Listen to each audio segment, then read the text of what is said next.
पवित्र गंगा नदी के घाटों पर भोर की पहली किरणें जैसे ही सुनहरी चमक बिखेरती हैं, काशी शहर अपनी चिर परिचित लय में जाग उठता है। यहाँ की तंग और घुमावदार गलियों में जिंदगी अपनी पूरी रफ्तार और जद्दोजहद के साथ दौड़ती है। राजन, जो एक साधारण रिक्शा चालक है, हर सुबह सूरज उगने से पहले ही अपनी आजीविका की तलाश में निकल पड़ता है। उसका पुराना रिक्शा, जिसके पहिए अनगिनत मीलों का सफर तय कर चुके हैं, उसकी कड़ी मेहनत और अटूट संघर्ष का मूक गवाह है। घाटों पर बजने वाली घंटियों की गूंज और पुजारियों के मंत्रोच्चार के बीच राजन के माथे से टपकता पसीना उसकी ईमानदारी की कहानी बयां करता है, जो इस प्राचीन शहर की आत्मा में कहीं गहराई तक रची बसी है। वाराणसी के बाहरी किनारे पर बसी एक मलिन बस्ती में राजन और उसकी पत्नी मीरा का छोटा सा मिट्टी का घर है। यह घर भले ही सुविधाओं से वंचित हो, लेकिन इसके भीतर गूंजने वाली हंसी और प्रेम किसी महल से कम नहीं है। मीरा, जिसकी आंखों में एक अजीब सी चमक और गहराई है, इस दरिद्रता के बीच भी एक खिले हुए कमल की तरह है। वह केवल सुंदर ही नहीं, बल्कि बेहद कुशाग्र बुद्धि वाली स्त्री है, जिसकी शिक्षा बीच में ही छूट गई थी। गरीबी ने उसके सपनों को जरूर कुचला था, लेकिन उसकी ज्ञान की भूख और कुछ बड़ा करने की चाहत कभी शांत नहीं हुई। राजन अपनी पत्नी के इस छिपे हुए दर्द और उसकी असीम प्रतिभा को बहुत अच्छी तरह समझता है। दिन भर की हाड़ तोड़ मेहनत के बाद जब राजन घर लौटता है, तो वह अक्सर मीरा को मिट्टी के चूल्हे के पास बैठी पुरानी और फटी हुई किताबों को पढ़ते हुए देखता है। चूल्हे की धुंधली रोशनी में जब वह ध्यान मग्न होकर पन्ने पलटती है, तो राजन की सारी थकान जैसे पल भर में गायब हो जाती है। वह चुपचाप दरवाजे की चौखट पर खड़ा होकर अपनी पत्नी के चेहरे पर ज्ञान की उस आभा को निहारता रहता है। उसे भीतर ही भीतर इस बात की गहरी टीस उठती है कि पैसों की कमी के कारण उसकी इतनी होनहार पत्नी चूल्हे की राख फांकने को मजबूर है। वह महसूस करता है कि मीरा का जन्म इस घुटन भरी जिंदगी को जीने के लिए नहीं हुआ है। एक रात जब पूरा शहर गहरी नींद में डूबा हुआ था, राजन ने मीरा के पास जाकर धीरे से उसके हाथों से वह पुरानी किताब ले ली। उसने मीरा की थकी हुई आंखों में देखते हुए एक बहुत ही गंभीर और दृढ़ निश्चय के साथ कहा कि वह अब और इस तरह उसके सपनों को मरते हुए नहीं देख सकता। राजन ने फैसला किया था कि वह अपनी पत्नी को आगे की पढ़ाई करवाएगा और उसे एक बड़ा अधिकारी बनाएगा। मीरा पहले तो इस बात पर विश्वास ही नहीं कर पाई और उसने राजन को अपनी गरीबी और समाज के तानों की याद दिलाई। लेकिन राजन का संकल्प हिमालय जैसा अडिग था, जिसे कोई भी डर या सामाजिक बंधन आसानी से डिगा नहीं सकता था। राजन ने मीरा को समझाया कि भले ही वे गरीब हैं, लेकिन सपने देखने पर किसी का एकाधिकार नहीं है। उसने कहा कि वह अपनी नसों का खून पसीना बनाकर उसके लिए शहर के सबसे अच्छे कोचिंग संस्थान की फीस का इंतजाम करेगा। मीरा की आंखों से आंसू छलक पड़े और उसने अपने पति के कठोर हाथों को चूम लिया, जो दिन भर रिक्शे का हैंडल पकड़कर छिल गए थे। उस रात उस छोटी सी झोपड़ी में एक नया सवेरा जन्म ले रहा था। एक ऐसा सवेरा जो उन दोनों की किस्मत को हमेशा के लिए बदलने वाला था। दोनों ने मिलकर तय किया कि मीरा लखनऊ जाकर राज्य लोक सेवा आयोग की कठिन परीक्षा की तैयारी करेगी और पुलिस अधिकारी बनेगी। अगले दिन सुबह राजन अपनी पत्नी को लेकर सीधे भगवान काशी विश्वनाथ के प्राचीन और भव्य मंदिर पहुंचा। मंदिर के प्रांगण में अगरबत्ती की सुगंध और शिव भक्तों की भीड़ के बीच दोनों ने हाथ जोड़कर महादेव के सामने अपना शीश नवाया।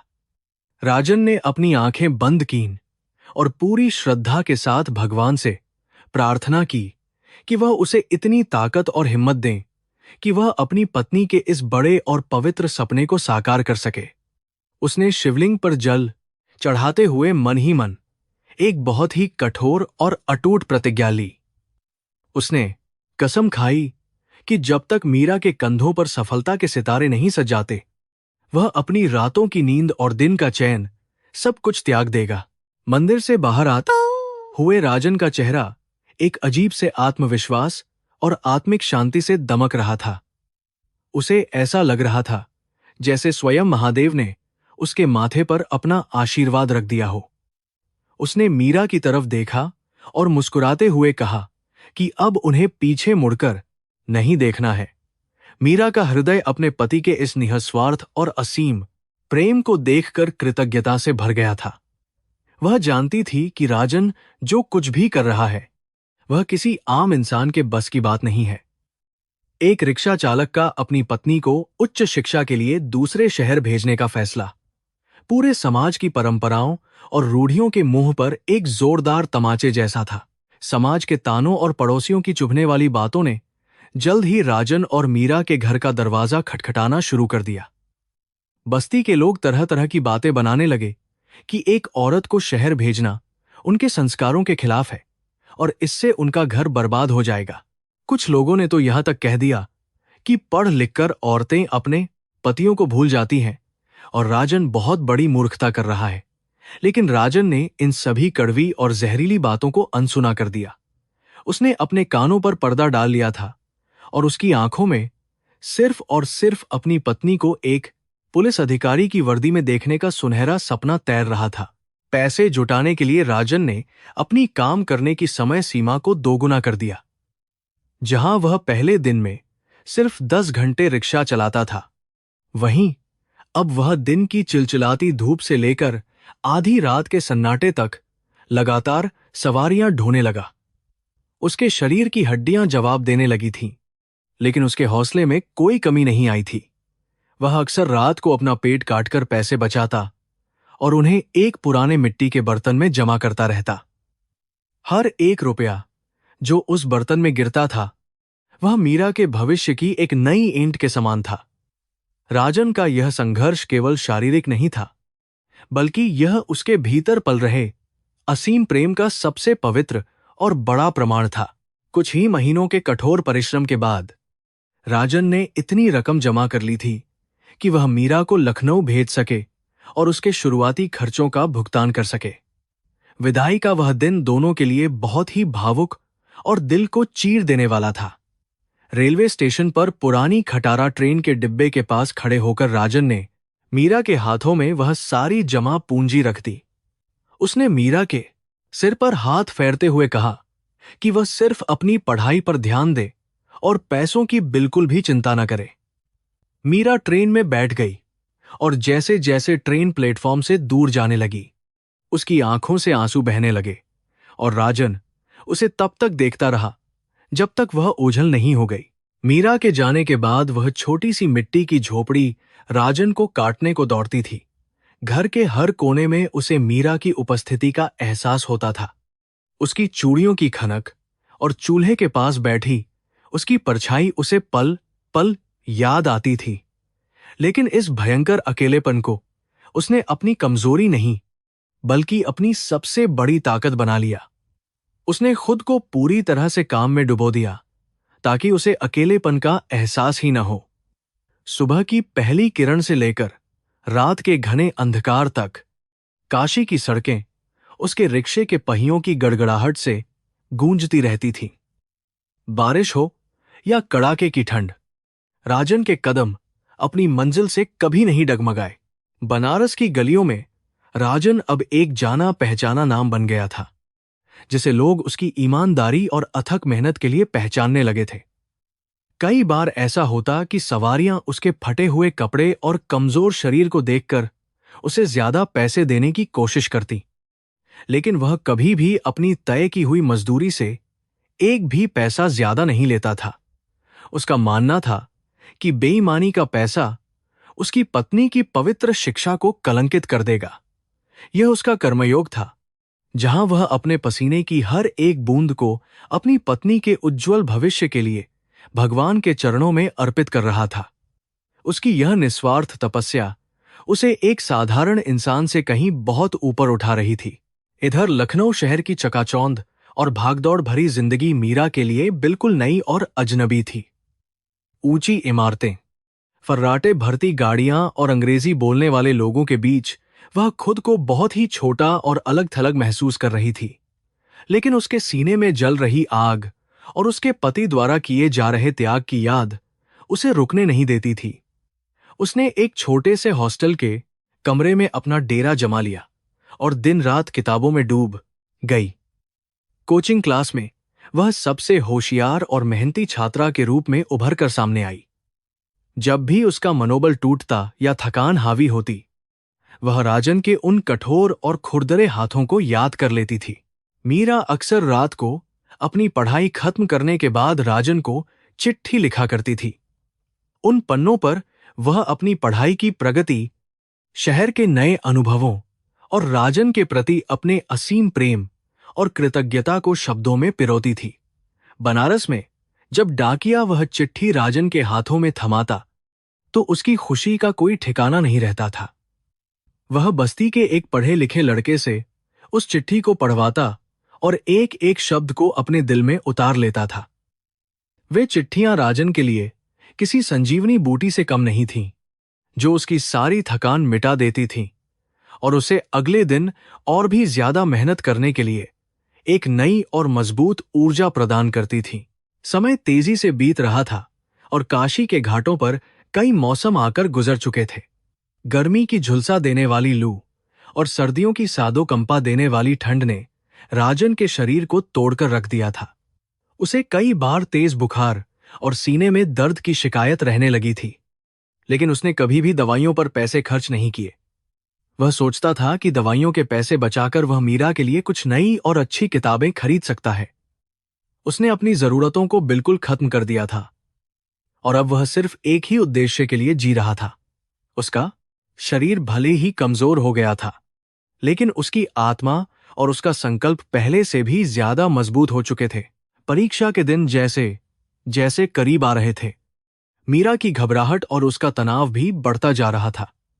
यह राज्य की सबसे कठिन परीक्षाओं में से एक थी, जहां लाखों उम्मीदवार अपनी किस्मत आजमा रहे थे। प्रतियोगिता बहुत भयंकर थी और मीरा जानती थी कि उसके पास असफल होने का कोई विकल्प नहीं है। अगर वह हार गई तो केवल उसका सपना नहीं टूटेगा, बल्कि बनारस की गलियों में रिक्शा खींचने वाले उस देवता समान पति की पूरी जिंदगी की तपस्या मिट्टी में मिल जाएगी।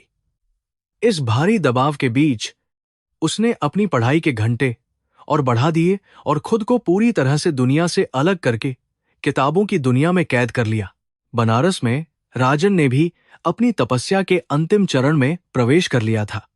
उसने घाटों पर जाने वाले तीर्थयात्रियों का सामान ढोना भी शुरू कर दिया था, ताकि कुछ अतिरिक्त पैसे कमाए जा सकें। कई बार भारी सामान उठाते हुए उसकी पीठ में भयंकर दर्द उठता, लेकिन वह एक लंबी सांस लेकर दर्द को पी जाता था। उसे सिर्फ इतना पता था कि उसकी पत्नी इस समय एक बहुत बड़े युद्ध की तैयारी कर रही है और उसे पीछे से रसद और हथियारों की आपूर्ति किसी भी कीमत पर रुकने नहीं देनी है। दोनों पति पत्नी अपने अपने मोर्चों पर एक ऐसी लड़ाई लड़ रहे थे जिसका परिणाम उनकी आने वाली पूरी जिंदगी का फैसला करने वाला था। आखिरकार वह बहुप्रतीक्षित दिन आ ही गया, जब मीरा को अपनी प्रारंभिक परीक्षा देने के लिए परीक्षा केंद्र जाना था। सुबह सुबह उसने बनारस की तरफ मुंह करके हाथ जोड़े और अपने पति को मन ही मन प्रणाम किया। राजन ने भी उस दिन रिक्शा नहीं चलाया और पूरा दिन काशी विश्वनाथ मंदिर की सीढ़ियों पर बैठकर महादेव से अपनी पत्नी की सफलता की मन्नतें मांगता रहा। जब मीरा परीक्षा हॉल से बाहर आई तो उसके चेहरे पर एक अलग ही सुकून और आत्मविश्वास की चमक थी। उसे भीतर से यह आभास हो गया था कि उसका पेपर बहुत अच्छा गया है और अब उसके सपनों की उड़ान को कोई भी सांसारिक ताकत रोक नहीं सकती है। प्रारंभिक परीक्षा का परिणाम आते ही पूरी मलिन बस्ती में खुशी की लहर दौड़ गई, क्योंकि मीरा ने बहुत ही शानदार अंकों के साथ परीक्षा पास कर ली थी। राजन की आंखों से खुशी के आंसू रुकने का नाम ही नहीं ले रहे थे। उसने बस्ती के सभी बच्चों को गुड़ और चना बांटकर अपनी खुशी का इजहार किया। जो पड़ोसी कल तक उसे ताने मारते थे और मूर्ख कहते थे, आज वही लोग उसकी दूरदर्शिता और उसकी पत्नी की बुद्धिमानी की झूठी तारीफें करते नहीं थक रहे थे। लेकिन राजन जानता था कि यह तो सिर्फ पहली सीढ़ी है और असली मंजिल जो कि मुख्य परीक्षा और साक्षात्कार है, अभी भी बहुत दूर और कठिन है। मुख्य परीक्षा की तैयारी के लिए मीरा को और भी ज्यादा पैसों की जरूरत थी, क्योंकि अब उसे बड़े और महंगे नोट्स खरीदने थे। राजन ने बिना एक पल सोचे अपना पुश्तैनी सोने का वह छोटा सा लॉकेट बेच दिया, जो उसकी मां की आखिरी निशानी थी। उसे अपनी मां की निशानी खोने का कोई दुख नहीं था, बल्कि उसे इस बात का गर्व था कि यह लॉकेट उसकी पत्नी के भविष्य को संवारने के काम आ रहा है। उसने तुरंत सारे पैसे मनी ऑर्डर के जरिए लखनऊ भेज दिए। राजन का यह बलिदान प्यार और समर्पण की उस पराकाष्ठा को छू रहा था, जहां इंसान अपने अस्तित्व तक को दूसरे की खुशी के लिए मिटा देने को तैयार रहता है। मुख्य परीक्षा के कठिन दौर से गुजरते हुए मीरा ने अपनी पूरी आत्मा किताबों में झोंक दी थी। रात रात भर जागकर उसने उत्तर लिखने का अभ्यास किया और अपने दिमाग को एक लोहे की तरह मजबूत बना लिया। जब मुख्य परीक्षा खत्म हुई तो उसे ऐसा लगा जैसे उसके सिर से कोई बहुत बड़ा पहाड़ उतर गया हो। अब केवल साक्षात्कार का अंतिम चरण बाकी था, जो उसके अधिकारी बनने के सपने और हकीकत के बीच की आखिरी दीवार था। उसने राजन को संदेश भेजा कि वह साक्षात्कार के लिए पूरी तरह से तैयार है और उसे बस अब उसके आशीर्वाद और ईश्वर की कृपा की आवश्यकता है, ताकि वह इस आखिरी पड़ाव को भी पार कर सके। साक्षात्कार वाले दिन मीरा एक बहुत ही साधारण और साफ सुथरी सूती साड़ी पहनकर आयोग के भव्य कार्यालय पहुंची। जब वह अंदर गई तो साक्षात्कार बोर्ड ने उसकी सादगी, उसकी तीक्ष्ण बुद्धि और उसके आत्मविश्वास को देखकर बहुत ही प्रभावित महसूस किया। मीरा ने अपने जवाबों में अपनी जमीनी हकीकत और अपने पति के द्वारा किए गए संघर्षों को भी बहुत ही ईमानदारी से शामिल किया। उसका साक्षात्कार इतना शानदार रहा कि बाहर आते ही उसे यकीन हो गया कि अब 3 सितारों वाली वह प्रतिष्ठित वर्दी उसकी पहुंच से बिल्कुल भी दूर नहीं है। बनारस के उस गरीब रिक्शा चालक का देखा हुआ वह महान सपना अब जल्द ही हकीकत में बदलने के बिल्कुल करीब खड़ा था। लखनऊ शहर की चकाचौंध और उसकी तेज रफ्तार मीरा के लिए नई दुनिया के दरवाजे खोल रही थी। यहां की चौड़ी सड़कें और आधुनिक जीवन शैली ने उसे एक अजीब से आकर्षण से भर दिया था। कोचिंग सेंटर में उसके साथ पढ़ने वाले अधिकांश छात्र अमीर परिवारों से ताल्लुक रखते थे, जो महंगी गाड़ियों में आते और शानदार अंग्रेजी बोलते थे। शुरुआत में मीरा को उनके बीच खुद को ढालने में काफी झिझक महसूस होती थी, लेकिन धीरे धीरे उसने उस चमक दमक और रईस दोस्तों के रहन सहन को अपनाना और उनके आधुनिक ख्यालों को बहुत तरमे अंदार है करीब से महसूस करना शुरू कर दिया। जैसे जैसे समय बीत रहा था, मीरा के भीतर एक अदृश्य परिवर्तन जन्म ले रहा था। जब उसके नए दोस्त अपने शानदार घरों, विदेश यात्राओं और रईस माता पिता के बारे में बातें करते तो मीरा चुपचाप सिर झुकाकर सुनती रहती थी। उसे अचानक अपनी गरीबी, बनारस की वह गंदी बस्ती और मैले कपड़ों पर शर्म आने लगी थी। उसने अपने दोस्तों से झूठ बोलना शुरू कर दिया कि उसके पिता एक बड़े व्यापारी हैं और वह अपनी मर्जी से हॉस्टल में रह रही है। वह अपनी कड़वी सच्चाई को अपनी झूठी शान के मोटे पर्दे के पीछे हमेशा के लिए छिपाने लगी थी। बनारस में राजन अपनी क्षमता से अधिक मेहनत करके शरीर को गला रहा था। कड़कड़ाती ठंड की रातों में जब लोग गर्म रजाइयों में दुबके रहते, तब वह गंगा घाट पर कांपते हुए तीर्थयात्रियों का भारी सामान ढोता था। उसके पास खुद के लिए गर्म स्वेटर खरीदने के पैसे नहीं थे। उसकी उंगलियां सुन्न हो जाती और पैरों की बिवाइयां फटकर खून रिसने लगता था। लेकिन जब भी उसे भयंकर दर्द होता, वह तुरंत मीरा का मुस्कुराता हुआ चेहरा याद कर लेता और फिर से अपने काम में जुट जाता था। वह हर एक तकलीफ को चुपचाप सहने का आदी हो गया था। महीने के अंत में जब राजन का मनी ऑर्डर हॉस्टल पहुंचता, तो वह पैसे मीरा के लिए केवल एक मामूली रकम बनकर रह जाते थे। वह बिल्कुल नहीं सोचती थी कि उन रुपयों के पीछे राजन का कितना खून पसीना छिपा है। उसने उन पैसों को पढ़ाई की सामग्री खरीदने के बजाय महंगे कपड़े, सौंदर्य प्रसाधन और अमीर दोस्तों के साथ कैफे जाने पर खर्च करना शुरू कर दिया। उसे डर सताने लगा था कि अगर दोस्तों को उसकी असलियत पता चल गई तो वे मजाक उड़ाएंगे और उसे अपने रईस समूह से हमेशा के लिए बाहर निकाल देंगे। यह झूठा डर उस पर हावी हो गया था। इधर राजन इन बातों से अनजान था। वह बनारस की धूल भरी सड़कों पर पसीना बहाते हुए केवल मीरा के सुनहरे भविष्य के सपने बुनता रहता था। जब भी कोई व्यक्ति उसे आराम करने की सलाह देता तो वह गर्व से मुस्कुराकर कहता कि उसकी पत्नी जल्द ही बड़ी पुलिस अफसर बनने वाली है। उसका विश्वास इतना अटल था कि वह मीरा की बदलती बातों और कम होती चिट्ठियों में छिपी उदासीनता को कभी पढ़ ही नहीं पाया।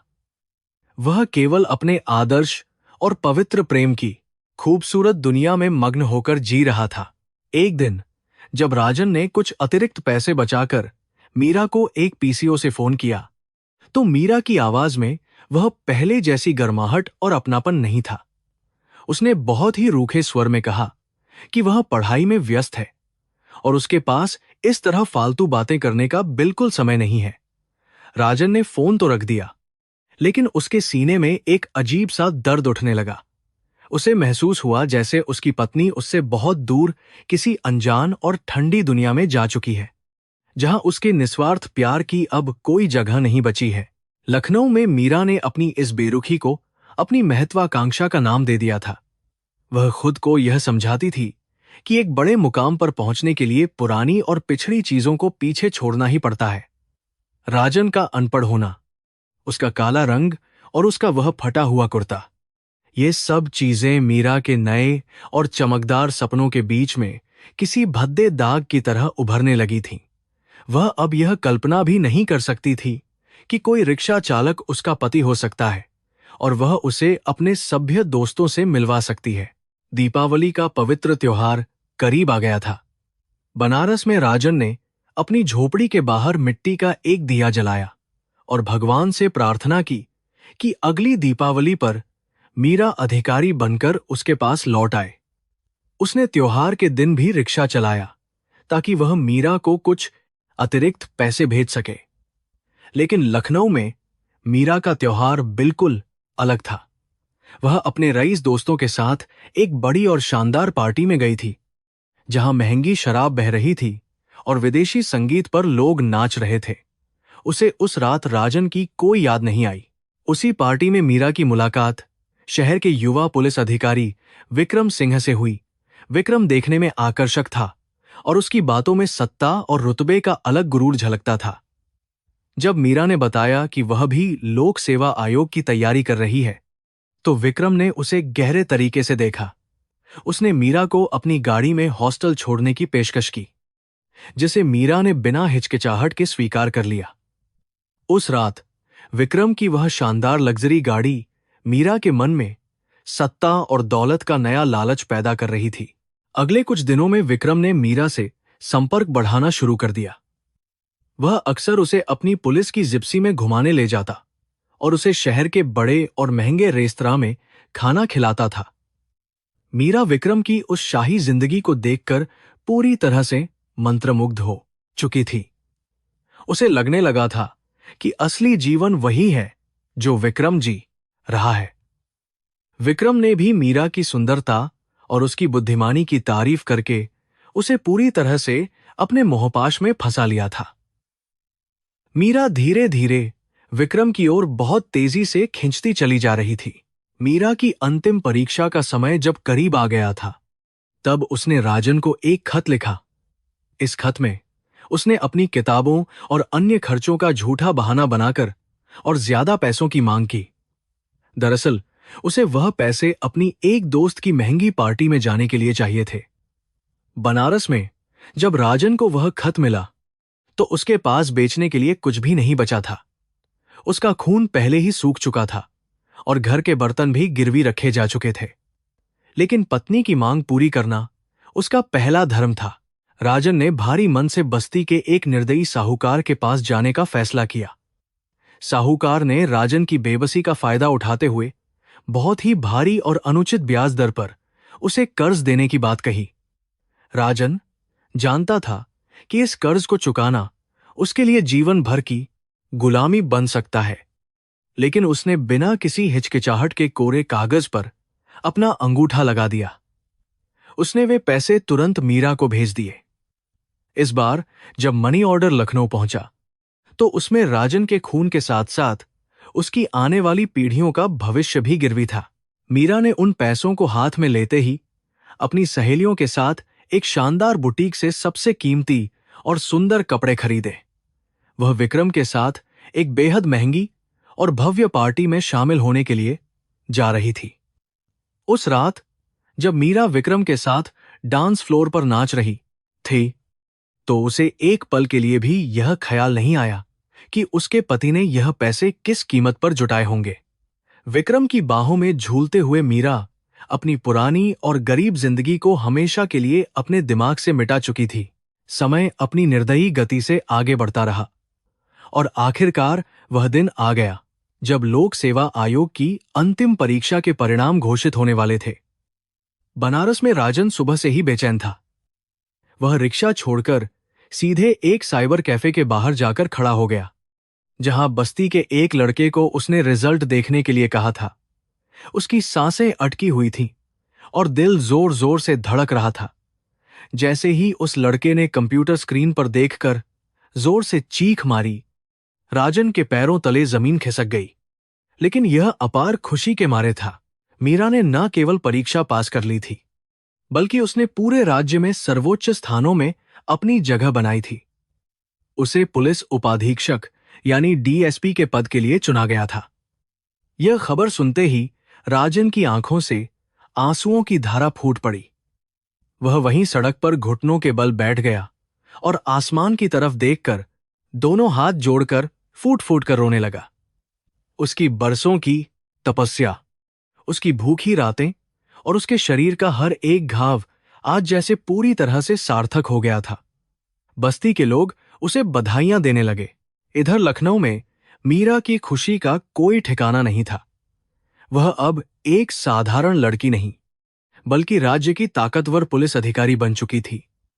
उसके हॉस्टल में बधाई देने वालों का तांता लग गया था और फोन की घंटियां लगातार बज रही थीं। सबसे पहला गुलदस्ता जो उसके कमरे में पहुंचा वह विक्रम सिंह का था। विक्रम ने उसे फोन करके बधाई दी और एक शानदार जश्न मनाने का वादा किया। इस पूरी खुशी और चकाचौंध के बीच मीरा ने एक बार भी बनारस फोन करके राजन को यह खुशखबरी देने की जहमत नहीं उठाई।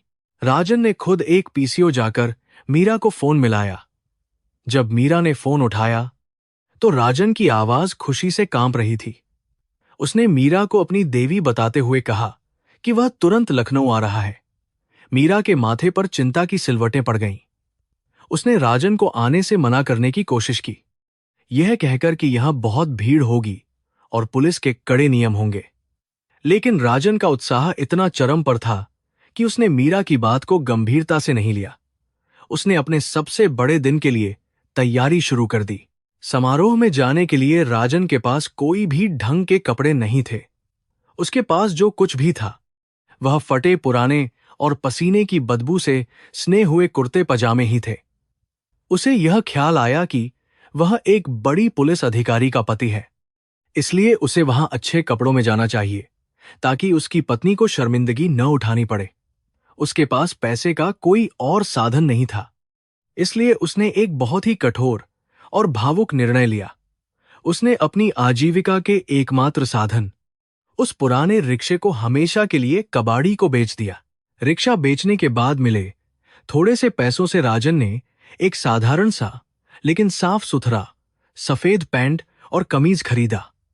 उसने सालों बाद नाई की दुकान पर जाकर अपने बाल कटवाए और दाढ़ी बनवाई। जब वह तैयार होकर आईने के सामने खड़ा हुआ तो उसे लगा कि वह अब मीरा के लायक दिखने लगा है। उसने एक सस्ते कागज में मिठाई का एक छोटा सा डिब्बा पैक करवाया और लखनऊ जाने वाली ट्रेन पकड़ने के लिए स्टेशन की तरफ दौड़ पड़ा। उसकी आंखों में एक ऐसी चमक थी जो पूरी दुनिया की सारी दौलत से ज्यादा कीमती थी। इंटरग्रोड के लिए ट्रेन के जनरल डिब्बे में धक्के खाते हुए भी राजन को कोई थकान महसूस नहीं हो रही थी। वह खिड़की से बाहर भागते पेड़ों को देख रहा था और मन ही मन उस सुनहरे पल की कल्पना कर रहा था जब मीरा पुलिस की शानदार वर्दी पहनकर उसके सामने खड़ी होगी। वह सोच रहा था कि मीरा उसे देखते ही गले लगा लेगी और सबके सामने गर्व से कहेगी कि यह मेरा पति है, जिसकी वजह से मैं आज इस मुकाम पर हूं। लेकिन हकीकत इन खूबसूरत सपनों से बहुत ज्यादा खौफनाक और दर्दनाक होने वाली थी। उधर लखनऊ में मीरा और विक्रम एक साथ बैठकर शपथ ग्रहण समारोह की तैयारियां कर रहे थे।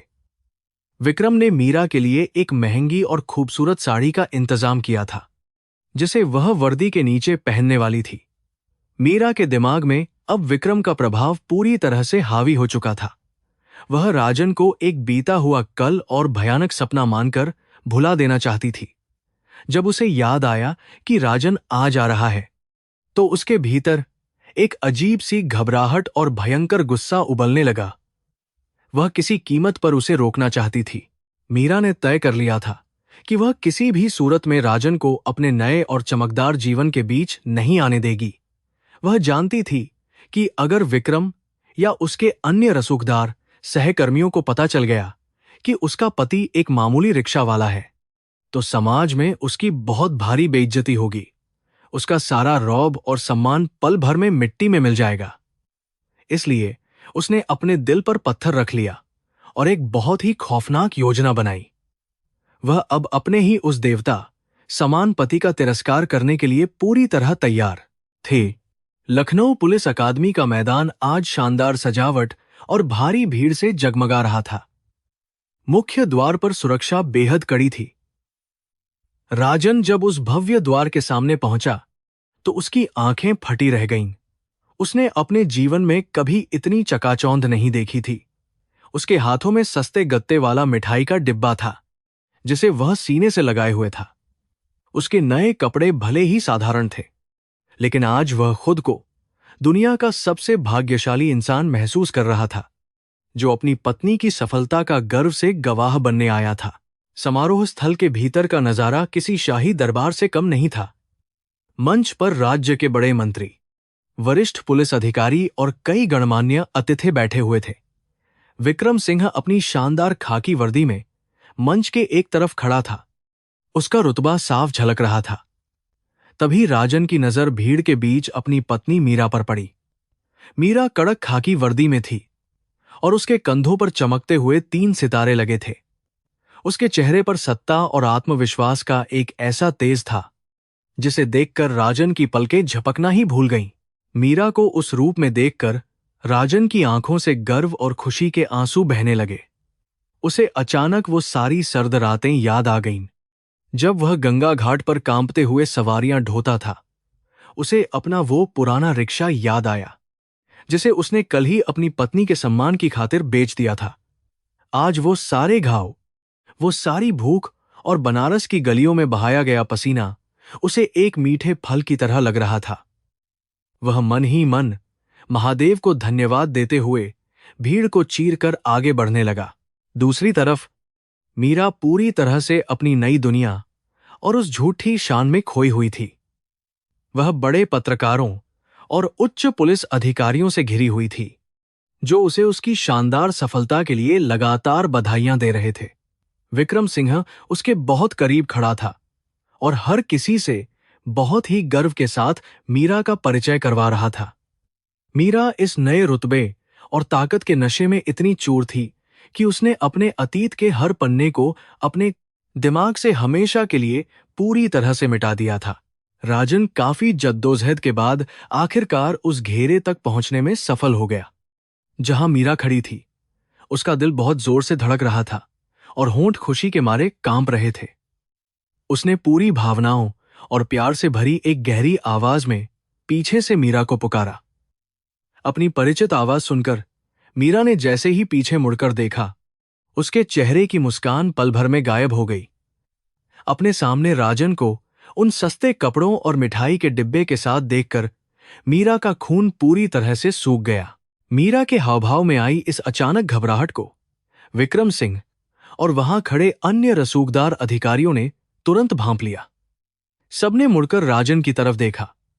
राजन का सांवला रंग, उसके हाथों के खुरदरे गट्ठे, बेढंगे बाल और उसका वह देहाती पहनावा उस वीआईपी माहौल में बहुत ही अजीब और बेमेल लग रहा था। विक्रम ने अपनी भौहें सिकुड़ते हुए बहुत ही सख्त और अशिष्ट लहजे में मीरा से पूछा कि यह अजीब और अनपढ़ सा दिखने वाला व्यक्ति कौन है जो यहां इस खास वीआईपी सुरक्षा घेरे के अंदर तक चला आया है। राजन बड़ी ही उम्मीद से मीरा की तरफ देख रहा था। उसे लगा कि अब मीरा गर्व से आगे बढ़कर उसका हाथ थामेगी और सबको बताएगी कि यही मेरा भगवान सम्मान पति है। लेकिन मीरा के भीतर का अहंकार और झूठी शान पूरी तरह से उसके ज़मीर पर हावी हो चुकी थी। उसने एक पल के लिए अपनी आंखें चुराईं और फिर बेहद ठंडी और निर्दयी आवाज में विक्रम से कहा कि यह हमारे गांव का एक बहुत पुराना नौकर है जो शायद मेरी सफलता पर घर से कोई मिठाई लेकर चला आया है। मीरा के मुंह से निकले वे जहरीले शब्द राजन के दिल में किसी तेज और धारदार खंजर की तरह सीधे उतर गए। उसके पैरों तले से जमीन खिसक गई और चारों तरफ का शानदार नजारा अचानक उसके लिए एक खौफनाक अंधेरे में तब्दील हो गया। जिन 3 सितारों को वह अपनी रातों की नींद बेचकर मीरा के कंधों पर सजाना चाहता था, वे आज उसे अपने ही सीने में चुभते हुए कांटों के समान लग रहे थे। राजन का शरीर सुन्न पड़ गया था और उसके होंठ फड़फड़ा कर भी कुछ बोल नहीं पा रहे थे। विक्रम ने बहुत ही तिरस्कार भरी और चुभती हुई नजरों से राजन को ऊपर से नीचे तक देखा। उसने एक अजीब सी कुटिल मुस्कान के साथ कहा कि अरे ओ नौकर, यह मिठाई का डिब्बा बाहर संतरी को दे दे और यहां से तुरंत चला जा। मैडम डीएसपी अभी बहुत व्यस्त हैं। उनके पास तुम्हारे जैसे लोगों से फालतू बात करने का बिल्कुल समय नहीं है। मीरा ने राजन की तरफ एक बार आंख उठाकर देखना भी मुनासिब नहीं समझा और वह विक्रम के साथ एक बहुत ही ऊंचे स्वर में हंसते हुए बात करने लगी। राजन अपनी जगह पर किसी बेजान और पत्थर की मूर्ति की तरह खड़ा रह गया। उसने वहां कोई भी तमाशा नहीं किया और न ही अपने हक के लिए कोई आवाज उठाई, क्योंकि वह उस पुलिस की वर्दी का सम्मान करता था जिसे उसने अपने खून से खरीदा था। उसके हाथों में मौजूद वह मामूली सा मिठाई का डिब्बा अब उसे किसी भारी और विशाल पहाड़ से भी ज्यादा वजनी महसूस होने लगा था। उसने धीरे धीरे अपने कदम पीछे की ओर, साथ ही 10 बीघा खींचे और उस वीआईपी घेरे से चुपचाप बिना कोई शिकायत किए बाहर निकल आया। अकादमी के उन ऊंचे और भव्य लोहे के दरवाजों से बाहर निकलते हुए राजन को ऐसा महसूस हो रहा था जैसे उसकी आत्मा उसके शरीर से हमेशा के लिए अलग हो गई हो। अंदर बज रहा खुशी का संगीत अब उसके कानों में किसी मौत के मातम की तरह गूंज रहा था। उसे यह कड़वी सच्चाई समझ में आ गई थी कि जिस पवित्र और भोली मीरा की उसने दिन रात पूजा की थी, वह अब हमेशा के लिए मर चुकी है। उसकी जगह अहंकार और सत्ता के गुरूर में डूबी हुई एक अजनबी औरत ने ले ली है। लखनऊ शहर की उस अनजान और भीड़ भरी सड़क पर राजन बिल्कुल अकेला और लावारिस खड़ा था। उसकी आंखों से अब आंसू भी नहीं बह रहे थे, क्योंकि उसके भीतर का दर्द हर मानवीय भावना और सीमा से बहुत परे जा चुका था। आज उसके पास न तो अपनी पत्नी थी, न पैसा था और न ही बनारस की गलियों में चलाने के लिए उसका वह पुराना रिक्शा बचा था।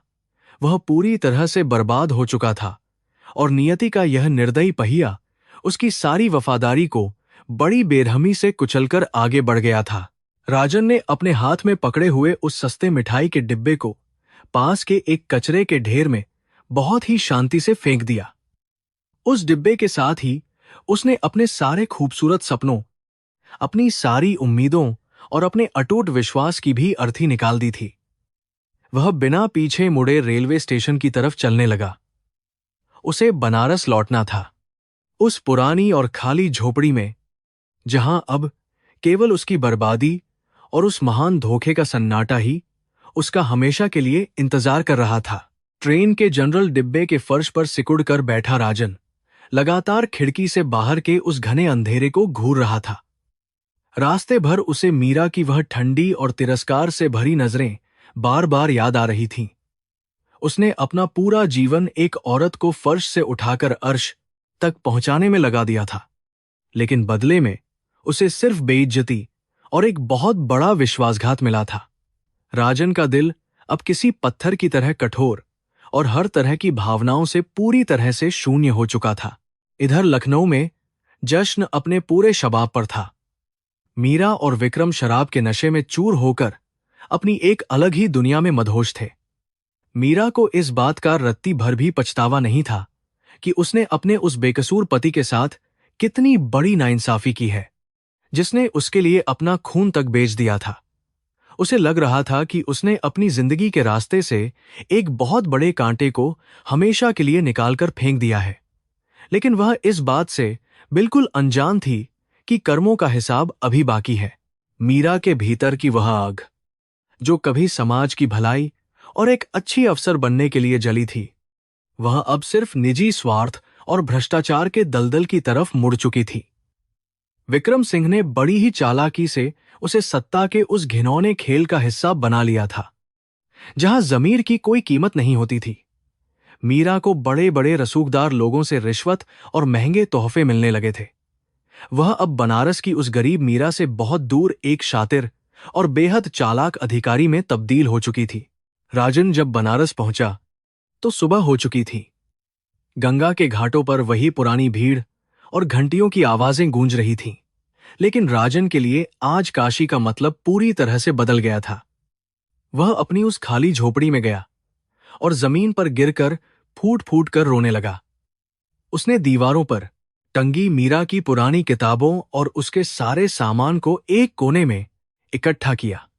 उसने उस दिन फैसला किया कि वह अब कभी भी किसी इंसान पर अपनी जान से ज्यादा भरोसा नहीं करेगा। राजन को अब अपनी भूख मिटाने और कर्ज चुकाने के लिए फिर से काम की तलाश करनी थी। उसका अपना रिक्शा तो बिक चुका था, इसीलिए वह एक सेठ के पास गया और किराए पर रिक्शा चलाने की मिन्नतें करने लगा। सेठ ने उसकी दयनीय हालत देखकर उसे एक पुराना और भारी रिक्शा थमा दिया। राजन ने जब दोबारा उस रिक्शे का हैंडल पकड़ा तो उसे अपने हाथों में एक अजीब सी चुभन महसूस हुई। यह चुभन रिक्शे के लोहे की नहीं, बल्कि उस महान विश्वासघात की थी जो उसने अभी अभी सहा था।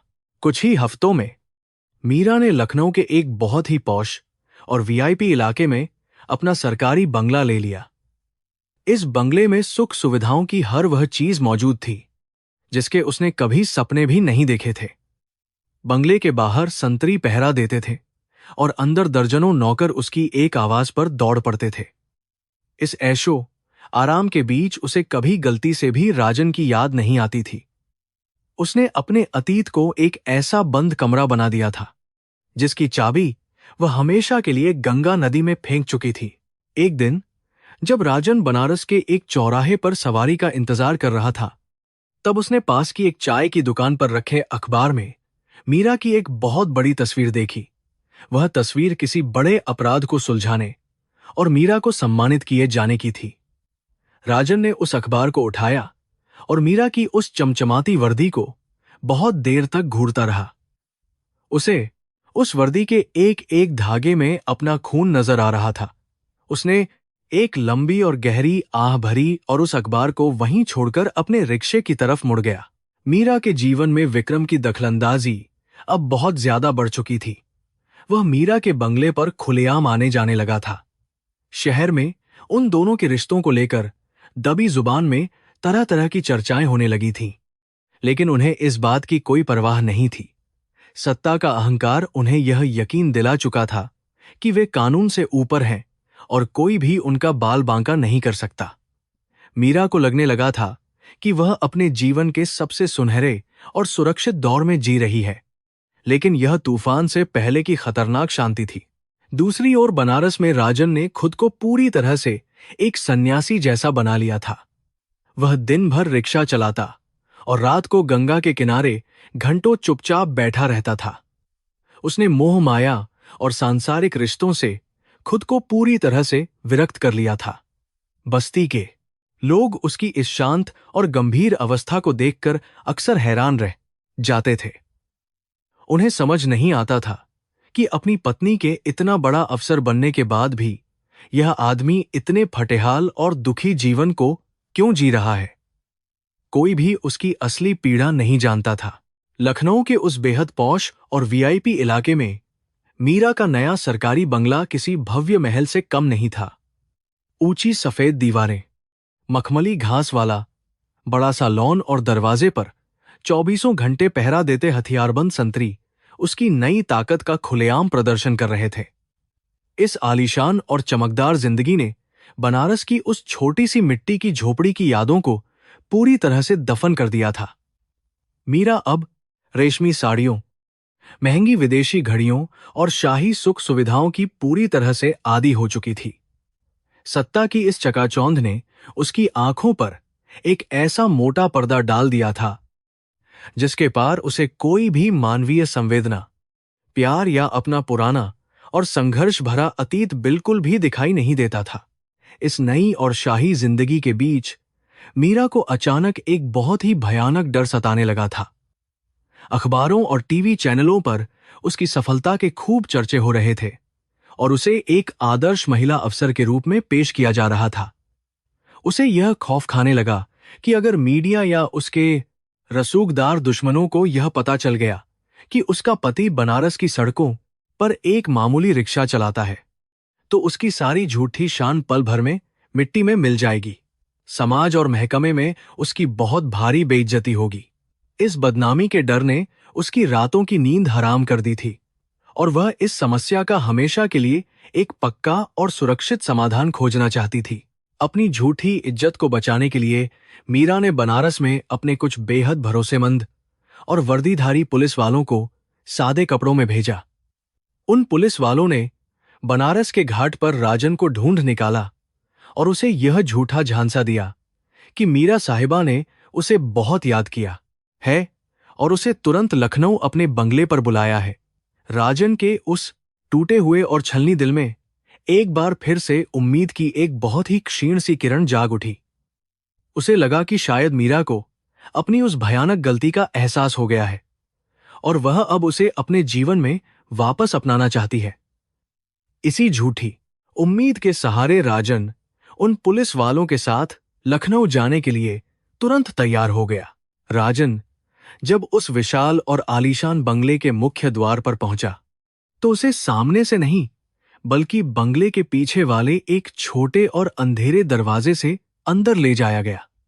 उसे ऐसा महसूस हुआ जैसे वह कोई बहुत बड़ा और खूंखार अपराधी हो जिसे छुपकर लाया जा रहा हो। बंगले के अंदर का नजारा और वहां की सुख सुविधाएं देखकर राजन की आंखें फटी की फटी रह गईं, लेकिन उसके दिल में एक अजीब सी घबराहट भी थी। उसे सीधे बंगले के सबसे पिछले हिस्से में बने एक बेहद छोटे, सीलन भरे और हवा रोशनी से वंचित कमरे में धकेल दिया गया, जो पहले शायद कबाड़ रखने के काम आता था। वहां की घुटन भरी हवा में उसका दम बुरी तरह घुटने लगा था। कुछ ही देर बाद कमरे का दरवाजा खुला और मीरा अपने पूरे पुलिसिया रौब और गुरूर के साथ अंदर दाखिल हुई। राजन ने बहुत ही प्यार और उम्मीद भरी नजरों से अपनी पत्नी की तरफ देखा और कुछ कहना चाहा, लेकिन मीरा ने उसे बीच में ही टोकते हुए बहुत ही सख्त और ठंडी आवाज में कहा कि वह यहां सिर्फ उसकी मजबूरी है, उसका प्यार नहीं। उसने राजन को साफ शब्दों में चेतावनी दी कि वह इस अंधेरे कमरे से एक कदम भी बाहर नहीं निकालेगा और न ही किसी भी नौकर से कोई बात करेगा। अगर उसने बाहर निकलने की कोशिश की तो वह उसे किसी झूठे मुकदमे में फंसाकर हमेशा के लिए कालकोठरी में सड़ा देगी। यह सुनकर राजन सन्न रह गया। मीरा ने राजन के लिए उस घर में जेल से भी ज्यादा सख्त और अमानवीय नियम बना दिए थे। उसे दिन में सिर्फ 2 बार बचा हुआ और ठंडा खाना दिया जाता था। कमरे की छोटी सी खिड़की को भी हमेशा के लिए बाहर से बंद कर दिया गया था ताकि कोई उसे देख न सके। मीरा ने अपने सभी नौकरों को यह सख्त हिदायत दे रखी थी कि यह आदमी उसका एक बहुत दूर का पागल और गूंगा रिश्तेदार है जिससे किसी को भी बात करने की बिल्कुल अनुमति नहीं है। राजन को उस आलीशान बंगले के भीतर एक जिंदा लाश की तरह छुपकर रहने के लिए पूरी तरह से मजबूर कर दिया गया था, जहां उसकी अपनी कोई पहचान नहीं थी। राजन की मानसिक स्थिति उस बंद और घुटन भरे कमरे में दिन ब दिन बहुत तेजी से बिगड़ने लगी थी। यह विशाल और करोड़ों का बंगला उसके लिए दुनिया की सबसे भयानक और खौफनाक जेल बन चुका था। बनारस की वह छोटी सी झोपड़ी जहां वह आजादी से सांस ले सकता था और गंगा की खुली हवा महसूस कर सकता था। उसे इस महल से 1000 गुना बेहतर लगने लगी थी। यहां वह अपनी ही पत्नी का एक अनाथ और लाचार कैदी बनकर रह गया था। उसकी रगों में दौड़ने वाला वह स्वाभिमानी खून अब इस भयानक घुटन और अपमान के जहर से पूरी तरह से जमने लगा था। वह दिन रात सिर्फ उस छत को घूरता रहता था। उस बंगले में पुलिस अधिकारी विक्रम सिंह का आना जाना अब बहुत ही आम और नियमित बात हो गई थी। विक्रम जब भी आता तो वह मीरा के लिए बहुत ही कीमती तोहफे, विदेशी परफ्यूम और महंगी शराब की बोतलें लेकर आता था। बंगले के शानदार ड्राइंग रूम में दोनों घंटों तक एक साथ बैठते और उनके बीच की वह बेशर्म और अनैतिक नजदीकियां अब सभी नौकरों की नजरों में भी आ चुकी थीं। विक्रम ने मीरा के दिमाग और उसकी जिंदगी पर पूरी तरह से अपना गहरा और जहरीला कब्जा जमा लिया था। वह मीरा को यह लगातार एहसास दिलाता रहता था कि वह बहुत खास है और सत्ता का असली मजा सिर्फ और सिर्फ उसी के साथ लिया जा सकता है। बंगले के उस पिछले और अंधेरे कमरे में कैद राजन के कानों में अक्सर ड्राइंग रूम से आने वाली मीरा और विक्रम के ठहाकों की आवाजें पड़ती थीं। शराब के जाम टकराने की वे आवाजें और उनकी वह गंदी हंसी राजन के दिल पर किसी गर्म लोहे की तरह दागी जाती थीं। वह अपनी दोनों हथेलियों से अपने कान जोर से बंद कर लेता था, लेकिन वह मानसिक पीड़ा और वह भयानक दर्द उसकी आत्मा को बुरी तरह से छलनी कर देता था।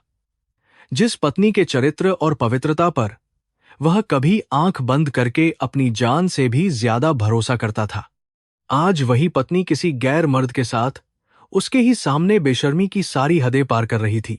विक्रम बहुत ही शातिर तरीके से मीरा के भीतर मौजूद अहंकार और उसकी कमजोरियों से खेल रहा था। वह अक्सर मीरा के कान भरता रहता था कि एक मामूली और गंदा रिक्शा चलाने वाला इंसान कभी भी उसके रुतबे और उसकी इस शानदार जिंदगी के बराबर नहीं खड़ा हो सकता।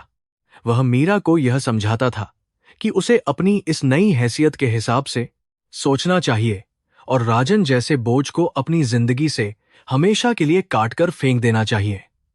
विक्रम की इन जहरीली और मीठी बातों ने मीरा की रही सही इंसानियत और उसके जमीर को पूरी तरह से मार दिया था।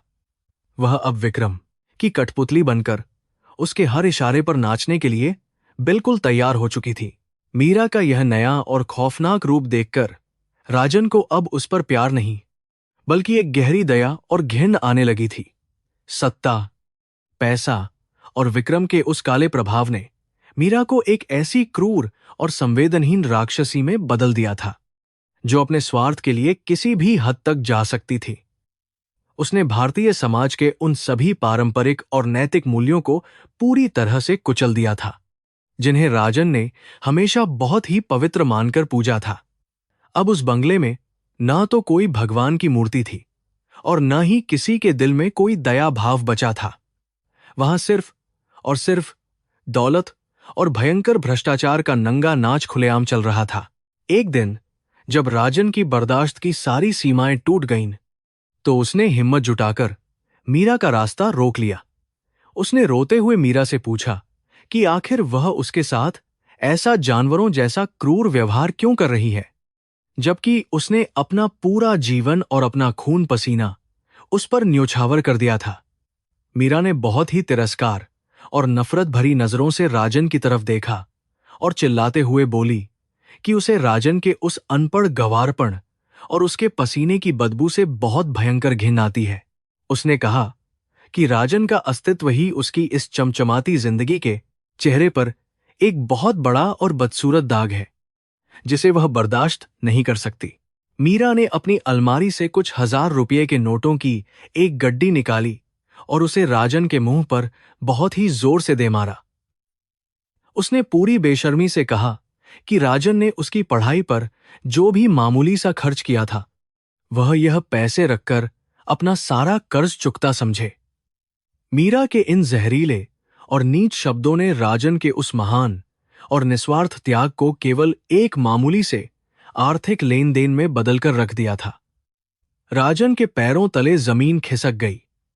उसे ऐसा लगा जैसे किसी ने उसकी आत्मा को निकालकर सरेआम बाजार में नीलाम कर दिया हो। वह उन नोटों को फर्श पर बिखरा हुआ देखता रहा और उसकी आंखों से खून के आंसू बहने लगे।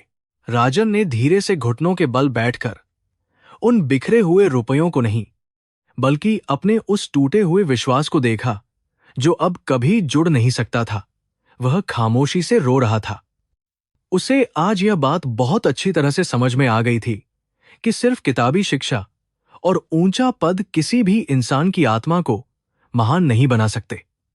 शिक्षा ने मीरा के चरित्र को संवारा नहीं था, बल्कि उसने उसके भीतर छिपे हुए उस भयंकर लालच और उस स्वार्थी दानव को हमेशा के लिए आजाद कर दिया था। राजन के मन में मीरा की जो एक पवित्र देवी जैसी छवि थी, वह आज अनगिनत टुकड़ों में टूटकर हमेशा के लिए उस फर्श पर बिखर चुकी थी। राजन के इस अपमान का सिलसिला यही नहीं रुका। विक्रम ने भी राजन को नीचा दिखाने का कोई मौका नहीं छोड़ा।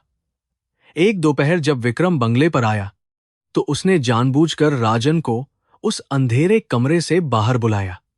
उसने राजन को बहुत ही भद्दी गालियां देते हुए कहा कि वह एक आवारा कुत्ते की तरह है जो उनके टुकड़ों पर पल रहा है। विक्रम ने अपने गंदे और कीचड़ से सने हुए जूते राजन के सामने फेंक दिए और उसे आदेश दिया कि वह उन जूतों को अपने हाथों से साफ करे और उसके लिए ठंडा पानी लेकर आए। राजन का स्वाभिमान अंदर ही अंदर चीख रहा था, लेकिन वह पूरी तरह से असहाय और लाचार खड़ा था।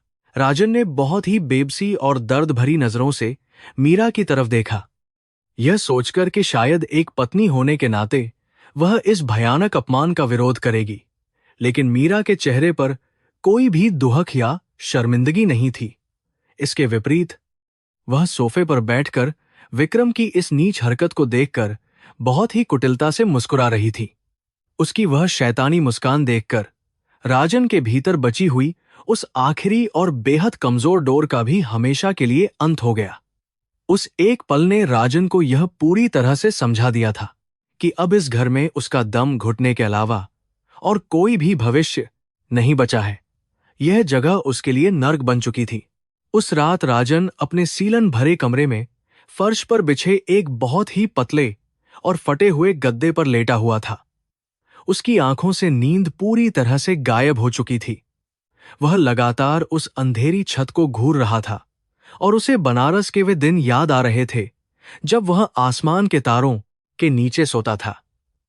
वहां गरीबी जरूर थी, भूख भी थी, लेकिन वहां कोई धोखा और यह भयानक मानसिक घुटन नहीं थी। उसे गंगा किनारे चलने वाली वह ठंडी और सुकून भरी हवा याद आ रही थी जो उसकी दिन भर की सारी थकान को पल भर में मिटा देती थी। यहां तो मखमली गद्दे भी उसे तीखे कांटों की तरह चुभ रहे थे। समय के साथ बंगले के भीतर का माहौल और भी ज्यादा गंदा और भ्रष्ट होने लगा था।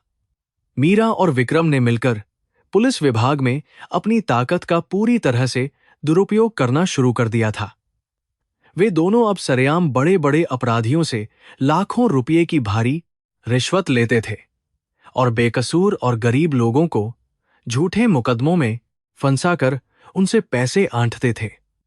वह आलीशान और भव्य सरकारी बंगला अब जनता की सेवा का केंद्र नहीं, बल्कि काले कारनामों, भ्रष्टाचार और पाप का एक बहुत बड़ा अड्डा बन चुका था।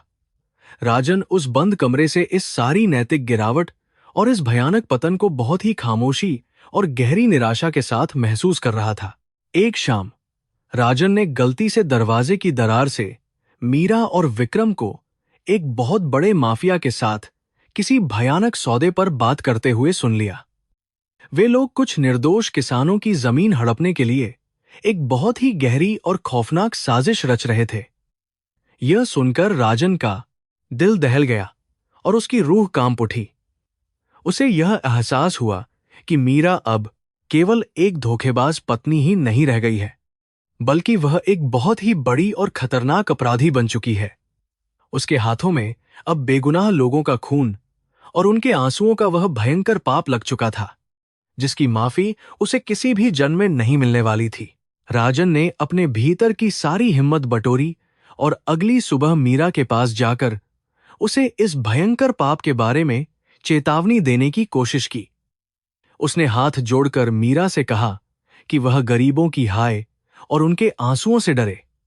राजन ने उसे कर्म और इंसान के उस अटल भाग्य के बारे में बताया जिसका हिसाब स्वयं भगवान शिव करते हैं। उसने मीरा को याद दिलाया कि पवित्र गंगा के घाटों पर किए गए पाप कभी छुपते नहीं हैं और प्रकृति का न्याय बहुत ही कठोर और भयानक होता है। राजन की यह बातें एक सच्चे और चिंतित इंसान की पुकार थीं, जो अपनी पत्नी को उस विनाशकारी रास्ते से वापस लौटने की आखिरी गुहार लगा रहा था। राजन की ये धार्मिक और कर्मों से जुड़ी बातें सुनकर मीरा एक बहुत ही भयानक और पागलपन भरी हंसी हंसने लगी। उसने राजन का बुरी तरह से मजाक उड़ाते हुए कहा कि यह आधुनिक और असली दुनिया है, जहां भगवान और कर्म जैसे खोखले शब्दों की कोई कीमत नहीं होती। उसने चिल्लाकर कहा कि आज के इस युग में सिर्फ पैसा, रुतबा और यह पुलिस की वर्दी ही सबसे बड़े भगवान हैं। मीरा का यह अहंकार उस चरम सीमा को पार कर चुका था, जहां से विनाश का रास्ता शुरू होता है। वह उस अंधी खाई में छलांग लगा चुकी थी, जहां से वापस लौटने का कोई भी रास्ता या कोई भी उम्मीद अब बाकी नहीं रह गई थी। राजन को इस बंगले में मानसिक रूप से पूरी तरह से तोड़ देने के लिए मीरा ने अब और भी ज्यादा घटिया और अमानवीय तरीके अपनाने शुरू कर दिए थे। वह जानबूझकर कई बार उसे पूरा दिन भूखा प्यासा रखती थी और उसे बासी खाना खाने पर मजबूर करती थी। राजन अब उसके लिए किसी इंसान की तरह नहीं, बल्कि एक ऐसे बदसूरत और भारी बोझ की तरह बन चुका था, जिसे वह अपने कंधों से उतारकर फेंकना तो चाहती थी, लेकिन समाज मीडिया के डर से वह ऐसा कर नहीं पा रही थी। यह मानसिक प्रताड़ना किसी भी शारीरिक चोट या बीमारी से 1000 गुना ज्यादा दर्दनाक और आत्मा को चीर देने वाली थी, जिसे राजन चुपचाप सह रहा था। इन तमाम अमानवीय जुल्मों और असहनीय प्रताड़नाओं के बाद राजन के भीतर एक बहुत ही गहरा और शांत वैराग्य जन्म लेने लगा था। उसने यह पूरी तरह से महसूस कर लिया था कि उसे अब इस सोने के पिंजरे और इस जहरीले रिश्ते से हर हाल में बाहर निकलना होगा। मीरा के प्रति उसके मन में जो भी थोड़ा बहुत प्यार बचा था, वह अब एक बहुत ही अजीब सी और दार्शनिक दया में बदल चुका था। वह सोचता था कि यह औरत बाहर से कितनी भी ताकतवर और अमीर क्यों न दिखती हो, लेकिन अंदर से यह दुनिया की सबसे गरीब, लाचार और कंगाल इंसान बन चुकी है। राजन अब अपनी मुक्ति के उस अंतिम रास्ते की तलाश में था। लखनऊ के उस विशाल और आलीशान बंगले में अब पाप और स्वार्थ की जड़ें बहुत गहराई तक फैल चुकी थीं। मीरा और विक्रम के बीच की वह अनैतिक नजदीकी अब एक ऐसी खतरनाक साजिश का रूप ले रही थी, जिसका एकमात्र लक्ष्य राजन को हमेशा के लिए रास्ते से हटाना था। विक्रम ने मीरा के दिमाग में यह जहर पूरी तरह से घोल दिया था कि जब तक राजन उनके जीवन में मौजूद है, वे कभी भी खुलेआम और बेखौफ होकर इस सत्ता और दौलत का आनंद नहीं ले सकते। उसे अब एक पक्के और कानूनी समाधान की तलाश थी। विक्रम एक बहुत ही शातिर और भ्रष्ट पुलिस अधिकारी था, जो कानून की हर एक खामी और ताकत का दुरुपयोग करना बहुत अच्छी तरह से जानता था। उसने मीरा को सलाह दी कि वे राजन पर घरेलू हिंसा और दहेज उत्पीड़न का एक ऐसा झूठा और संगीन मुकदमा दर्ज करेंगे जिससे वह कभी बाहर नहीं आ पाएगा। भारतीय दंड संहिता में दहेज की मांग एक ऐसा खौफनाक हथियार है जिसके डर से अच्छे अच्छे लोगों की रूह कांप जाती है। यह एक ऐसी गहरी और नीच चाल थी जिसने इंसानियत की सारी हदों को निर्दयता से पार कर दिया था। मीरा, जिसकी आंखों पर दौलत और सत्ता का बहुत ही मोटा और अंधा पर्दा पड़ा हुआ था, उसने विक्रम की इस खौफनाक योजना पर तुरंत अपनी सहमति दे दी। उसे इस बात का रत्ती भर भी पछतावा नहीं था कि जिस आदमी ने उसके लिए अपना खून पसीना एक करके उसे इस ऊंचे मुकाम तक पहुंचाया है, वह उसी को एक भयानक और झूठे जुर्म में फंसाने जा रही है। उसका ज़मीर पूरी तरह से मर चुका था और वह केवल अपने उस झूठे और रंगीन भविष्य के ख्यालों में खोई हुई थी, जिसमें राजन के लिए कोई जगह नहीं थी। कुछ ही दिनों के भीतर पुलिस थाने के एक अंधेरे और गुप्त कमरे में राजन के खिलाफ झूठी एफआईआर और गवाहों के झूठे बयान पूरी तरह से तैयार कर लिए गए। इन फर्जी कागजातों में यह बहुत ही नीचता से लिखा गया था कि राजन एक लालची और शराबी पति है, जो अक्सर मीरा को पैसों के लिए बुरी तरह से पीटता था। पुलिस की वर्दी और सत्ता की उस अंधी ताकत ने मिलकर एक सच्चे और बेकसूर देवता को पल भर में एक बहुत ही क्रूर और भयानक राक्षस के रूप में कागजों पर तब्दील कर दिया था। एक भयंकर और तूफानी रात को, जब बाहर तेज बारिश हो रही थी, मीरा और विक्रम अपने हाथ में वे खौफनाक तलाक के कागजात और झूठी एफआईआर की कॉपी लेकर राजन के उस सीलन भरे कमरे में दाखिल हुए। कमरे में केवल एक पीला और कमजोर सा बल्ब जल रहा था, जिसकी मध्यम रोशनी में राजन एक कोने में सिकुड़ा हुआ बैठा था। वह दोनों के चेहरों पर तैर रही उस शैतानी मुस्कान और उनके इरादों की भयानकता को देखकर ही समझ गया था कि आज रात उसके जीवन का कोई बहुत बड़ा और खौफनाक फैसला होने वाला है। मीरा ने बहुत ही नफरत और तिरस्कार भरी नजरों से राजन की तरफ देखा और उन खौफनाक कागजातों को उसके मुंह पर बहुत ही जोर से फेंक दिया। उसने बहुत ही ठंडी और बेरहम आवाज में कहा कि इस तलाक के कागज पर चुपचाप अपने हस्ताक्षर कर दो, वरना तुम्हारे खिलाफ दहेज उत्पीड़न और घरेलू हिंसा का यह संगीन मुकदमा दर्ज कर लिया जाएगा। उसने धमकी दी कि अगर राजन ने जरा भी आनाकानी की तो वह उसे कालकोठरी में सड़ा देगी, जहां से वह अपनी पूरी जिंदगी में कभी भी बाहर की रोशनी नहीं देख पाएगा। राजन के कांपते हुए हाथों ने जब उन कागजातों को उठाया और उनमें लिखी हुई उस भयानक और झूठी कहानी को पढ़ा, तो उसके पैरों तले की जमीन पूरी तरह से खिसक गई। जिन खुरदरे हाथों ने अपनी पत्नी के सुनहरे भविष्य के लिए अनगिनत रातें रिक्शे के हैंडल पर छील दी थीं, उन्हीं हाथों पर आज दहेज मांगने और पत्नी को पीटने का वह भयंकर और नीच कलंक लगाया जा रहा था। यह एक ऐसा असहनीय और रूह को कंपा देने वाला दर्द था, जिसने राजन के दिल के हजारों और अनगिनत टुकड़े एक साथ कर दिए थे। राजन ने अपनी नम और आंसुओं से भरी आंखों से मीरा की तरफ देखा, यह उम्मीद करते हुए कि शायद उसकी आंखों में कहीं कोई पुरानी याद या थोड़ी सी शर्मिंदगी बची हो। लेकिन उसे वहां सिर्फ एक क्रूर, लालची और सत्ता के नशे में अंधी हो चुकी राक्षसी दिखाई दी, जो अपने स्वार्थ के लिए किसी भी निर्दोष की बलि चढ़ा सकती थी। वह भोली भाली और मासूम मीरा, जो कभी बनारस के गंगा घाटों पर दिए जलाकर उसके साथ जीने मरने की कस्में खाती थी, वह हमेशा के लिए मर चुकी थी और उसका कोई नामो निशान नहीं था। विक्रम ने अपनी हद पार करते हुए बहुत ही भद्दी और गंदी गालियां देनी शुरू कर दी। उसने राजन की छाती पर जोर से लात मारते हुए कहा कि तुम जैसे दो कौड़ी के कीड़े मकोड़े इसी लायक होते हैं। तुम्हें तो उसी गंदी नाली में पड़ा रहना चाहिए जहां से तुम आए हो। विक्रम की इस हिंसक और नीच हरकत पर भी मीरा के चेहरे पर कोई शिकन नहीं आई, बल्कि वह इस पूरे तमाशे को देखकर बहुत ही कुटिलता और बेशर्मी से मुस्कुराती रही। इस निर्दयता ने राजन के भीतर की रही सही इंसानियत को भी मार दिया। उस खौफनाक और दमघोंटू क्षण में राजन को काशी के उन पुराने और ज्ञानी साधुओं की वह बात याद आई कि इंसान का अहंकार और सत्ता का नशा उसकी आत्मा को पूरी तरह से नष्ट कर देता है।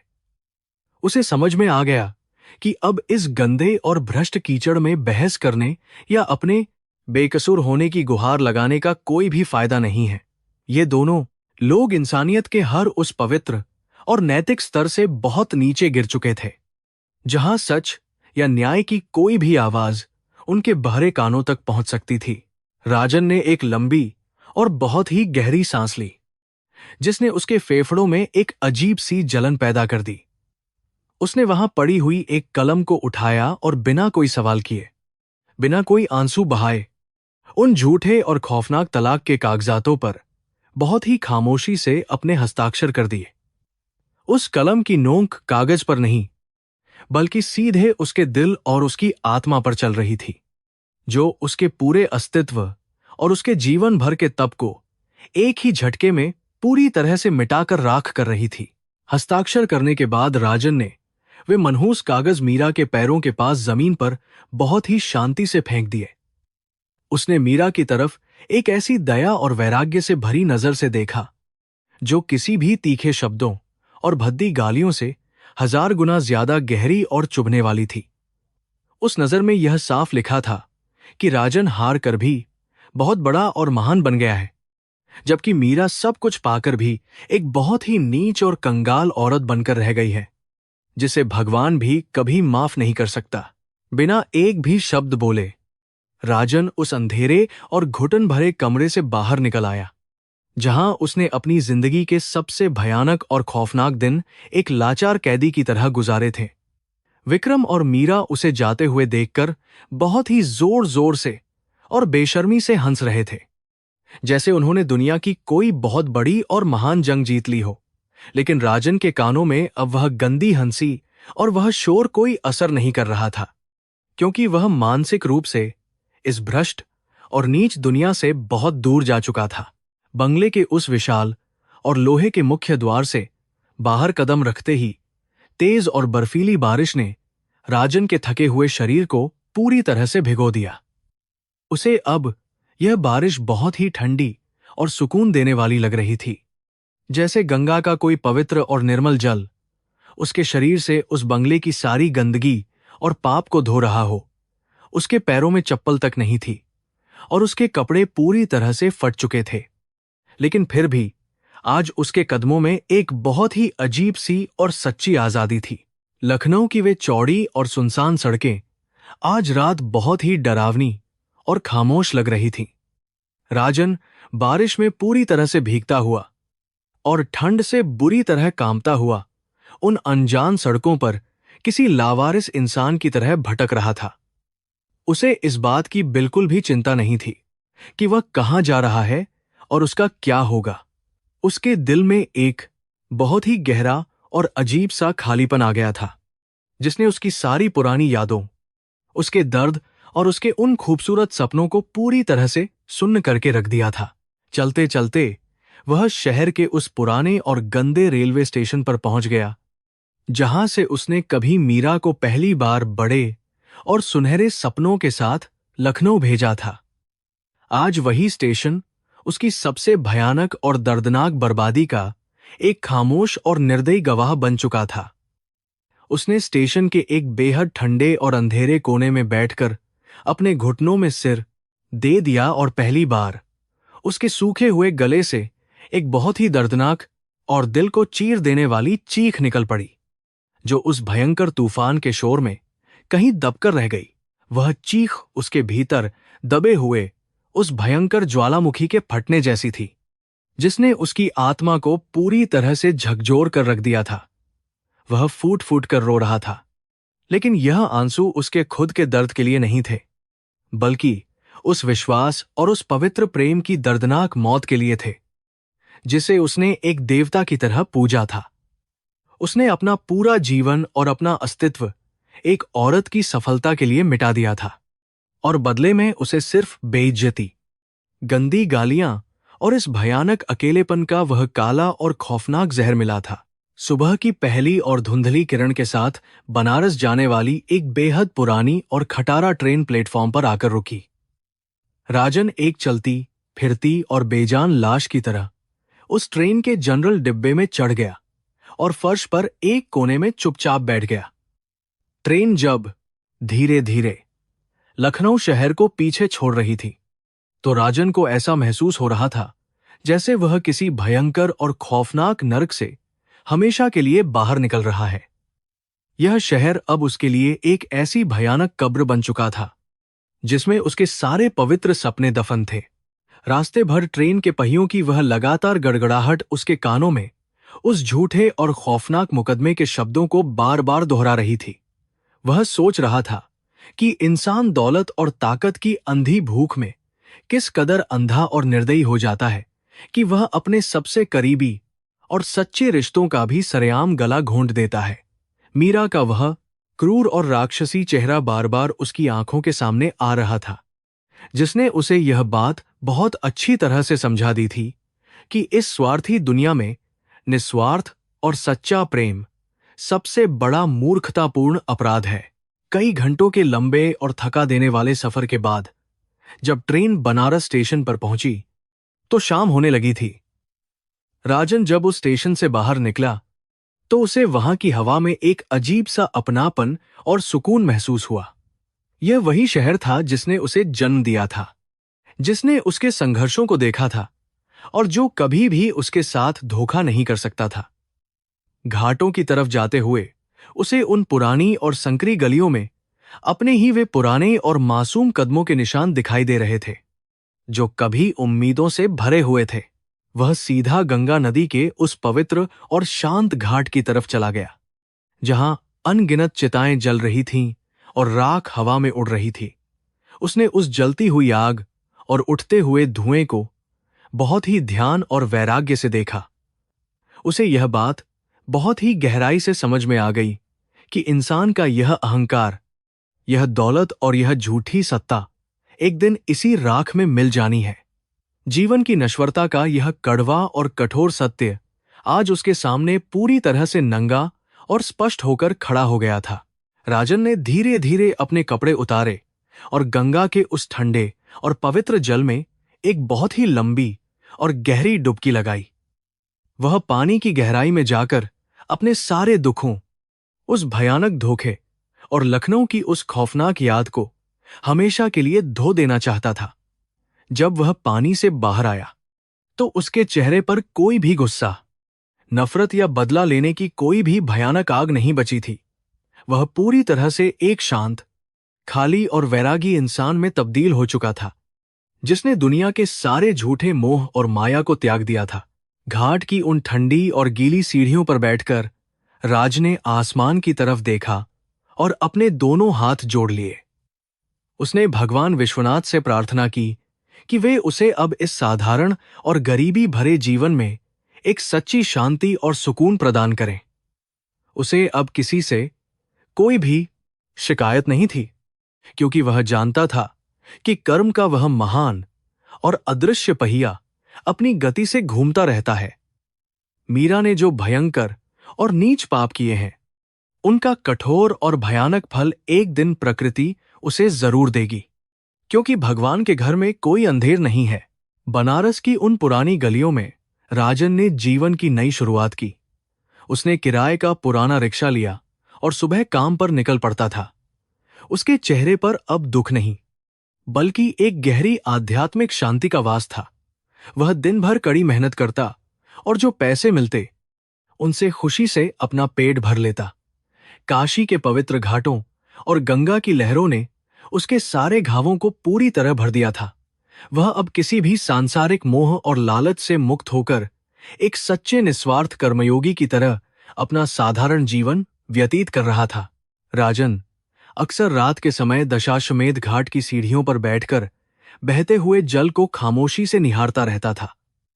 उसे इस बात का बहुत गहरा एहसास हो चुका था कि जीवन में असली खुशी सत्ता या दौलत में नहीं, बल्कि ईमानदारी की सूखी रोटी में होती है। वह रिक्शा चलाते समय गरीब यात्रियों और असहाय बच्चों से किराया नहीं लेता था, क्योंकि उसमें उसे भगवान के दर्शन होते थे। वह अपनी पत्नी के धोखे को प्रकृति का एक जरूरी सबक मानकर पूरी तरह से भूल चुका था। उसका हृदय अब बिल्कुल स्वच्छ और द्वेष से खाली था। दूसरी तरफ लखनऊ में मीरा और विक्रम का लालच हर दिन आसमान की नई ऊंचाइयों को छू रहा था। राजन के हमेशा के लिए चले जाने के बाद उन्हें अब किसी का भी कोई डर नहीं बचा था। वे दोनों खुलेआम बिल्डरों, बड़े अपराधियों और तस्करों से करोड़ों रुपये की भारी रिश्वत वसूलने लगे थे। मीरा का वह भव्य सरकारी बंगला अब शहर के सबसे बड़े और खौफनाक भ्रष्टाचार का मुख्य केंद्र बन चुका था। वह गरीब लोगों की जमीनों पर जबरन कब्जा करवाती और विरोध करने वालों को झूठे पुलिस मुकदमों में फंसाकर उन्हें बर्बाद कर देती थी। मीरा के पास अब बेहिसाब दौलत, शानदार विदेशी गाड़ियां और बैंक खातों में करोड़ों रुपये जमा हो चुके थे। उसने पुलिस की पवित्र खाकी वर्दी को सरेआम बाजार में नीलाम कर दिया था। विक्रम ने उसे विश्वास दिलाया था कि सत्ता और रसूख के सामने कानून भी अंधा और बेबस होता है। मीरा को भयंकर घमंड हो गया था कि वह राज्य की सबसे ताकतवर अफसर है जिसे कोई छू तक नहीं सकता। लेकिन वह इस शाश्वत सत्य से अनजान थी कि जब पाप का भयानक घड़ा पूरी तरह भर जाता है तो कुदरत का न्याय कठोर होता है। मीरा के काले कारनामों और बेहिसाब संपत्ति की शिकायतें धीरे धीरे केंद्रीय जांच एजेंसियों तक पहुंचने लगी थीं। राज्य में एक ईमानदार और सख्त पुलिस महानिदेशक की नियुक्ति हुई, जिसने मीरा और विक्रम की संदिग्ध फाइलों को दोबारा खोलने का आदेश दे दिया। दिल्ली से केंद्रीय जांच ब्यूरो सीबीआई की एक विशेष और गुप्त टीम लखनऊ पहुंच चुकी थी। वे मीरा के फोन कॉल रिकॉर्ड कर रहे थे और उसकी हर एक गैरकानूनी गतिविधि पर बाज जैसी पैनी नजर बनाए हुए थे। मीरा अपने घमंड में इतनी अंधी थी कि उसे इस तूफान की कोई भनक नहीं लगी। विक्रम, जो कि एक बेहद शातिर और लोमड़ी जैसा चालाक अधिकारी था, उसे अपने गुप्त सूत्रों से इस बड़ी जांच की भनक लग गई। उसे पता चल गया था कि अब बचना नामुमकिन है और सीबीआई के छापे किसी भी वक्त पड़ सकते हैं। अपनी खुद की चमड़ी बचाने के लिए उसने तुरंत एक बहुत ही नीच और खौफनाक योजना बनाई। उसने तय किया कि वह इस सारे भ्रष्टाचार का ठीकरा अकेले मीरा के सिर पर फोड़ देगा। उसने चुपके से अपने सभी काले कारनामों के कागजात और अवैध संपत्ति के दस्तावेज मीरा के बड़े बंगले में छिपा दिए। विक्रम ने मीरा से बहुत मीठी और झूठी बातें करके उसके बैंक खातों और लॉकर की चाबियां भी अपने कब्जे में ले ली थीं। वह मीरा को लगातार यही समझाता रहा कि वह एक बहुत बड़ा निवेश करने जा रहा है, जिससे उनकी दौलत कई गुना बढ़ जाएगी। मीरा उसके प्यार और सत्ता के नशे में इतनी ज्यादा अंधी हो चुकी थी कि उसने विक्रम की बातों पर आंख मूंदकर भरोसा कर लिया। उसने कभी सपने में भी नहीं सोचा था कि जिस इंसान के लिए उसने अपने सच्चे पति को छोड़ा था, वही उसकी कब्र खोद रहा है। एक भयंकर और काली रात को, जब मीरा अपने बंगले में गहरी नींद सो रही थी, अचानक दर्जनों गाड़ियों के सायरन की आवाज ने उसे चौंका दिया। इससे पहले कि वह कुछ समझ पाती, सीबीआई की एक बड़ी टीम ने हथियारों के साथ उसके पूरे बंगले को चारों तरफ से घेर लिया। दरवाजे को जोर से धक्का देकर जांच अधिकारी अंदर घुस आए और उन्होंने मीरा को तुरंत अपनी हिरासत में ले लिया। मीरा घबराहट और भयानक गुस्से में बुरी तरह से चिल्लाने लगी कि वह राज्य की एक बहुत बड़ी डीएसपी है और कोई उसे छू नहीं सकता। सीबीआई के मुख्य अधिकारी ने बहुत ही ठंडी और कठोर मुस्कान के साथ मीरा को तलाशी का सरकारी वारंट दिखाया। पूरी रात उस आलीशान बंगले के कोने कोने को बुरी तरह से खंगाला गया। दीवारों के पीछे, गद्दों के नीचे और अलमारियों से नोटों की गड्डियां, सोने के बिस्कुट और कई बेनामी संपत्तियों के गैरकानूनी कागजात बरामद हुए। ये वही कागज थे जिन्हें विक्रम ने बड़ी चालाकी से वहां छिपाया था। मीरा की आंखें फटी रह गईं, क्योंकि उसे समझ ही नहीं आ रहा था कि इतनी बड़ी मात्रा में यह सारा काला धन उसके बेडरूम में कहां से आया। मीरा ने घबराहट में कांपते हुए तुरंत अपना फोन उठाया और विक्रम को कॉल किया, यह सोचकर कि वह उसे इस भयानक मुसीबत से निकाल लेगा। लेकिन विक्रम का फोन पूरी तरह से बंद आ रहा था। तभी जांच अधिकारी ने मीरा के चेहरे पर कुछ बहुत ही सनसनीखेज कागजात दे मारे। उन कागजातों में विक्रम का वह सरकारी बयान दर्ज था, जिसमें उसने सीबीआई के सामने मीरा को भ्रष्टाचार का मुख्य सरगना बताया था और खुद को एक बेकसूर और सरकारी गवाह घोषित कर दिया था। यह सच्चाई जानकर मीरा के पैरों तले जमीन पूरी तरह खिसक गई।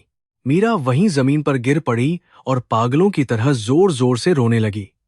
उसे पहली बार इस बात का बहुत ही भयंकर और गहरा एहसास हुआ कि जिस दौलत और सत्ता के लिए उसने अपना सब कुछ दांव पर लगा दिया था, वह कितनी खोखली और जानलेवा थी। विक्रम ने उसे प्यार और ताकत का एक ऐसा मीठा जहर पिलाया था, जिसने आज उसकी पूरी जिंदगी को एक झटके में राख कर दिया। वह बार बार चीखकर कह रही थी कि वह निर्दोष है और विक्रम ने उसे फंसाया है, लेकिन उसकी गुहार सुनने वाला वहां कोई नहीं था।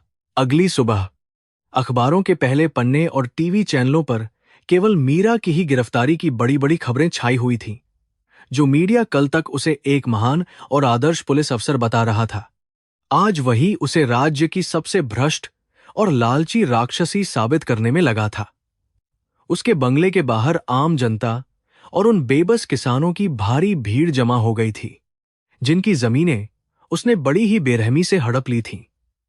लोग उसके काले कारनामों के खिलाफ बहुत ही भयंकर गुस्से में जोर जोर से नारे लगा रहे थे और कड़ी सजा मांग रहे थे। मीरा को जब हथकड़ी पहनाकर पुलिस की जीप में बैठाया जा रहा था, तब उसकी वह चमकदार खाकी वर्दी पूरी तरह से मिट्टी में मिल चुकी थी। उसके कंधों पर लगे हुए 3 सितारे, जिन्हें राजन ने अपने खून पसीने से खरीदा था, आज उससे हमेशा के लिए निर्दयता से छीन लिए गए थे। भीड़ उस पर सड़े हुए टमाटर और कीचड़ फेंक रही थी। जो इंसान घमंड में अंधा होकर कल तक खुद को भगवान समझता था, आज वह एक सड़क के कुत्ते से भी ज्यादा बेबस और लाचार नजर आ रहा था। यह प्रकृति का भयानक न्याय था। अदालत में जब मीरा का मुकदमा शुरू हुआ, तो उसके खिलाफ सबूतों का एक बहुत ही विशाल पहाड़ खड़ा था। विक्रम ने बहुत ही चतुराई से सरकारी गवाह बनकर खुद को पूरी तरह से बचा लिया था और मीरा की सारी नीच करतूतों को जज के सामने विस्तार से खोल कर रख दिया था। मीरा अदालत के कटघरे में खड़ी फूट फूट कर रो रही थी और विक्रम से दया की भीख मांग रही थी, लेकिन विक्रम ने उसकी तरफ एक बार आंख उठाकर देखना भी मुनासिब नहीं समझा। उस दिन मीरा को राजन के दर्द का असली मतलब समझ आया। मीरा को अदालत ने भ्रष्टाचार, धोखाधड़ी और पद के दुरुपयोग के आरोप में 10 साल के कठोर कारावास की सजा सुनाई। उसकी सारी संपत्ति और बैंक खाते सरकार द्वारा हमेशा के लिए जब्त कर लिए गए। वह जिस झूठे सिंहासन पर बैठकर पूरे राज्य पर राज करने का घमंड पाल रही थी, वह सिंहासन अब मिट्टी के ढेर में बदल चुका था। जेल की उस छोटी और अंधेरी कालकोठरी में जब मीरा को पहली बार धकेला गया, तो उसे वहां की भयंकर सीलन और घुटन में उसी अंधेरे कमरे की स्पष्ट याद आ गई, जहां उसने राजन को रखा था। जेल की उस कठोर जमीन पर लेटकर मीरा पूरी रात आंसुओं के समंदर में डूबकर रोती रही। कर्मों का वह भयंकर चक्र, जिसे वह मजाक समझती थी, आज पूरे वेग से घूमकर उसकी गर्दन तक पहुंच चुका था।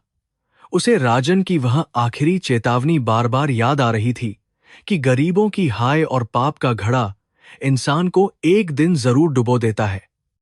उसे यह बात बहुत ही गहराई से समझ में आ गई थी कि उसने दौलत के लालच में एक सच्चे हीरे को ठुकराकर एक जहरीले कांच से सौदा कर लिया था। मीरा को अब जेल में चक्की पीसने और बर्तन मांजने का कठोर काम सौंप दिया गया था। उसके वे नाजुक और सुंदर हाथ, जिनमें कल तक हीरे की कीमती अंगूठियां चमकती थीं, आज मिट्टी और राख से पूरी तरह सन चुके थे। उसकी वह झूठी शान और अहंकार अब उस कालकोठरी की दीवारों के बीच हमेशा के लिए दफन हो चुका था। जेल की अन्य महिला कैदी, जिन्हें उसने कभी अपने पद का रौब दिखाकर झूठे मुकदमों में बंद किया था, आज उसे देखकर बहुत ही बुरी तरह से गालियां देती थीं और उसका भयानक अपमान करती थीं। मीरा को रोज रात को नींद में राजन का वह भोला और प्यार से भरा हुआ चेहरा दिखाई देता था।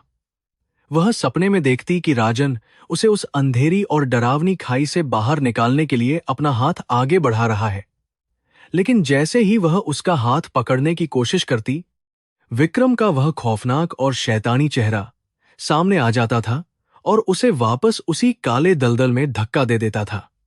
मीरा रात के सन्नाटे में चीख कर उठ बैठती थी और अपने ही उन घिनौने पापों की आग में जलने को मजबूर थी। वहीं दूसरी ओर बनारस में राजन की दुनिया अब पहले से कहीं ज्यादा शांत और स्थिर हो चुकी थी। एक दिन जब वह चाय की टपरी पर बैठा था, तो उसने टीवी समाचारों में मीरा की गिरफ्तारी और उसके बर्बाद होने की पूरी खबर बहुत ही खामोशी से देखी। उस खबर को देखकर उसके चेहरे पर न तो कोई खुशी थी और न ही किसी भी तरह का कोई दुख। उसने बस आसमान की तरफ देखकर अपनी आंखें बंद कीं और एक बहुत ही गहरी सांस ली। उसे एहसास हुआ कि भगवान शिव के दरबार में न्याय अटल है। राजन ने अपनी चाय का प्याला वहीं रखा और चुपचाप अपने रिक्शे की तरफ मुड़ गया। उसने कभी भी मीरा का बुरा नहीं चाहा था, लेकिन कर्म के कठोर सिद्धांत ने अपना काम बहुत ही बारीकी से कर दिया था।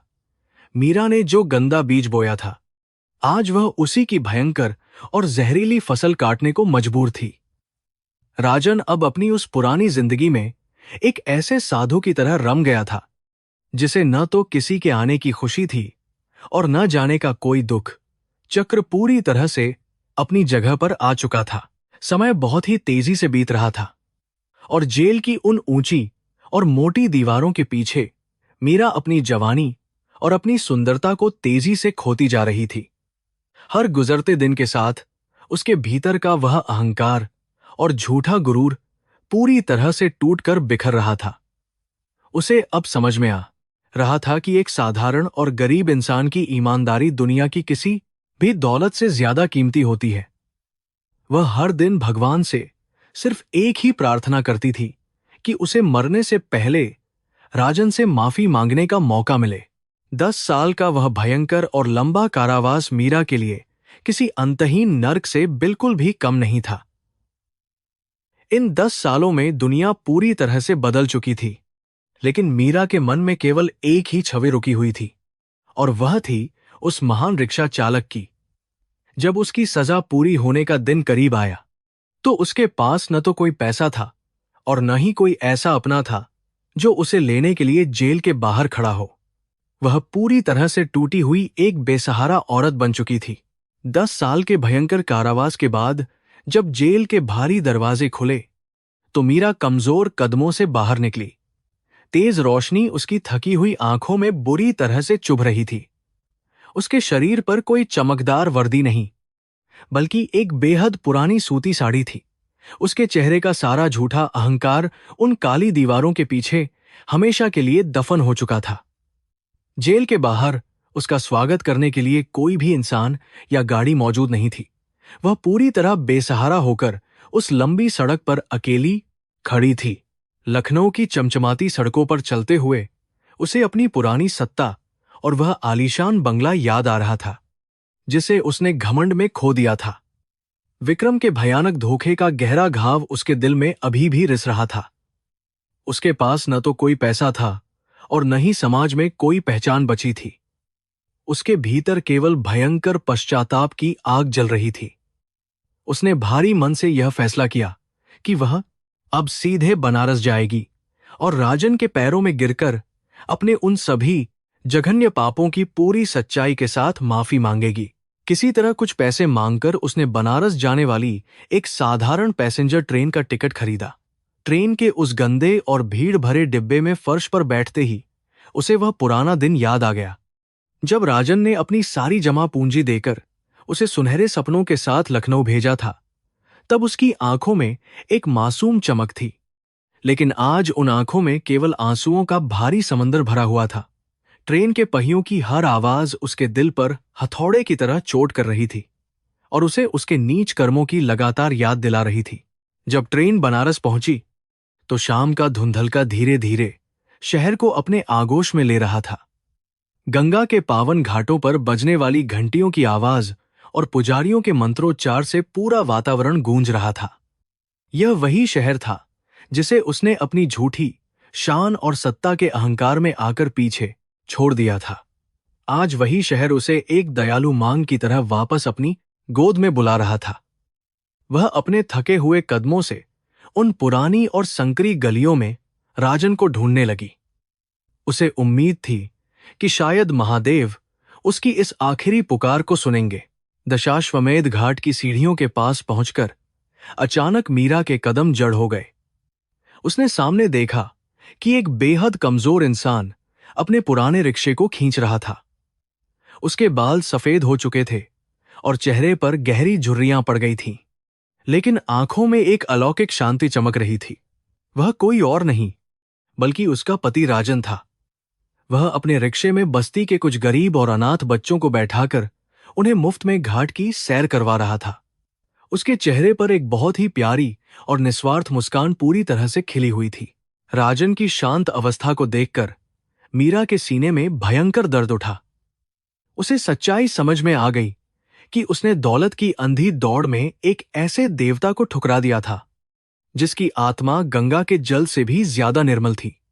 राजन के पास आज कोई दौलत या रुतबा नहीं था, लेकिन उसके पास वह अमूल्य शांति थी जिसे मीरा करोड़ों रुपये लेकर भी खरीद नहीं पाई थी। उसका दिल ग्लानि और शर्म से फट रहा था। वह अपने कांपते हुए कदमों के साथ राजन के रिक्शे की तरफ बहुत धीरे धीरे आगे बढ़ने लगी। रिक्शे के करीब पहुंचकर मीरा ने कांपते हुए गले से रुंधी हुई आवाज में पुकारा, राजन। यह आवाज सुनते ही राजन के रिक्शे के पहिए अचानक रुक गए। वह आवाज बहुत पुरानी और दर्द से भरी हुई थी, जिसने राजन के शांत मन में एक छोटी सी लहर पैदा कर दी। उसने धीरे से पीछे मुड़कर देखा। सामने एक कमजोर, लाचार और आंसुओं में डूबी औरत खड़ी थी, जिसके चेहरे पर सत्ता का कोई गुरूर नहीं, बल्कि हारी हुई जिंदगी की भीख थी। राजन की आंखों में कोई गुस्सा या नफरत बिल्कुल भी नहीं दिखाई दी। राजन को देखते ही मीरा के पैरों की ताकत पूरी तरह खत्म हो गई। वह सड़क की धूल में उसके पैरों के पास घुटनों के बल गिर पड़ी और पागलों की तरह फूट फूट कर रोने लगी। उसने हाथों से राजन के धूल भरे पैरों को मजबूती से पकड़ लिया और आंसुओं से उन्हें धोने लगी। वह बार बार हिचकियां लेते हुए कह रही थी कि वह एक नीच औरत है, जिसने अपने पति के साथ बहुत भयानक धोखा किया है। उसकी वे दर्दनाक चीखें सुनकर रिक्शे पर बैठे हुए सभी मासूम बच्चे भी बुरी तरह से सहम गए थे। मीरा ने सिर राजन के पैरों पर रगड़ते हुए रो रो कर कहा, मुझे माफ कर दो राजन। मुझे अपने भयंकर कर्मों की बहुत बड़ी सजा मिल चुकी है। मेरा सारा झूठा घमंड, दौलत और सत्ता मिट्टी में मिल चुके हैं। मैं इस दुनिया में पूरी तरह से बेसहारा हो गई हूं। तुम सही कहते थे कि पाप का घड़ा एक दिन जरूर फूटता है। मुझे बस एक आखिरी बार के लिए फिर से स्वीकार कर लो। मैं जिंदगी भर तुम्हारी दासी बनकर रहूंगी और हमेशा तुम्हारे इस पुराने रिक्शे को अपने हाथों से साफ करूंगी। राजन काफी देर तक बिना कोई शब्द बोले गहरी खामोशी के साथ मीरा को अपने पैरों में रोते हुए देखता रहा। उसकी आंखों में अब पुराना अंधा मोह नहीं था, बल्कि एक ऊंचे स्तर की दार्शनिक करुणा थी। उसने अपने कठोर हाथों को आगे बढ़ाया और मीरा के कंधों को पकड़कर उसे नरमी से ऊपर उठाया। उसने मीरा के आंसुओं से भीगे चेहरे को ध्यान से देखा और एक हल्की, शांत तथा वैराग्य से भरी मुस्कान उसके होठों पर तैर गई। यह उस इंसान की मुस्कान थी जो जीवन के हर दर्द और धोखे से पूरी तरह ऊपर उठ चुका था। राजन ने बेहद शांत और गंभीर आवाज में कहा, मीरा, जो कुछ भी हमारे बीच हुआ वह नियति का खेल और महादेव की मर्जी थी। मैंने तुम्हें उसी दिन अपने सच्चे दिल से माफ कर दिया था, जिस दिन मैंने तुम्हारे उस बंगले से बाहर कदम रखा था। मेरे मन में तुम्हारे लिए कोई कड़वाहट या बदले की भावना नहीं बची है। लेकिन जो कांच एक बार बुरी तरह टूट जाता है वह कभी दोबारा नहीं जुड़ सकता। मैं तुम्हें माफ जरूर कर सकता हूं, लेकिन मैं तुम्हें अपनी जिंदगी में वापस कभी नहीं अपना सकता। राजन ने गहराई से समझाया, गंगा घाटों पर दिए जलाकर मैंने जिस मासूम मीरा के साथ जीने मरने की कस्में खाई थीं, वह मीरा तो लखनऊ के उस सत्ता भरे बंगले में बहुत पहले ही मर चुकी है। मेरे सामने आज जो औरत खड़ी है वह केवल एक ऐसी पछतावे की परछाई है जिसे कर्मों के चक्र ने बुरी तरह से तोड़ दिया है। मैं अब उस पवित्र मीरा को केवल अपनी यादों में ही जिंदा रखना चाहता हूं। मेरे इस वैरागी जीवन में अब किसी भी नए रिश्ते या झूठी मोह माया की कोई भी जगह नहीं बची है। राजन के ये सत्य शब्द सुनकर मीरा को लगा जैसे उसके सीने में किसी ने तेज खंजर घोंप दिया हो। वह जानती थी कि राजन का यह फैसला पत्थर की लकीर की तरह अटल है और इसे कोई नहीं बदल सकता। उसे यह बात बहुत ही भयंकर दर्द के साथ समझ में आ गई कि इंसान जब अहंकार में अंधा होकर अपनों का दिल तोड़ता है तो वह केवल उनका भरोसा नहीं तोड़ता, बल्कि वह अपने लौटने के सारे दरवाजे हमेशा के लिए बंद कर देता है। कर्म का यह कानून बहुत ही ज्यादा निर्दयी, कठोर और बिल्कुल सटीक था। राजन ने अपना हाथ पीछे खींच लिया और कहा, यह काशी नगरी है मीरा, जहां इंसान को हर दुख से हमेशा के लिए मुक्ति मिल जाती है। तुम भी अपने इस भयंकर अपराधबोध को इसी पवित्र गंगा नदी में विसर्जित कर दो। अपने बचे हुए जीवन को अब गरीबों की निस्वार्थ सेवा और महादेव की भक्ति में लगाओ। शायद इसी से तुम्हारी तड़पती हुई आत्मा को सच्ची शांति मिल सके। मेरा और तुम्हारा साथ केवल यहीं तक का था, जो अब खत्म हो चुका है। इतना कहकर राजन ने हाथ जोड़कर उसे अपनी आखिरी और हमेशा की विदाई दे दी। राजन रिक्शे के हैंडल को पकड़कर बहुत ही धीमी गति से आगे बढ़ने लगा। रिक्शे में बैठे हुए वे गरीब बच्चे खुशी से ताली बजाते हुए गंगा नदी की तरफ देख रहे थे।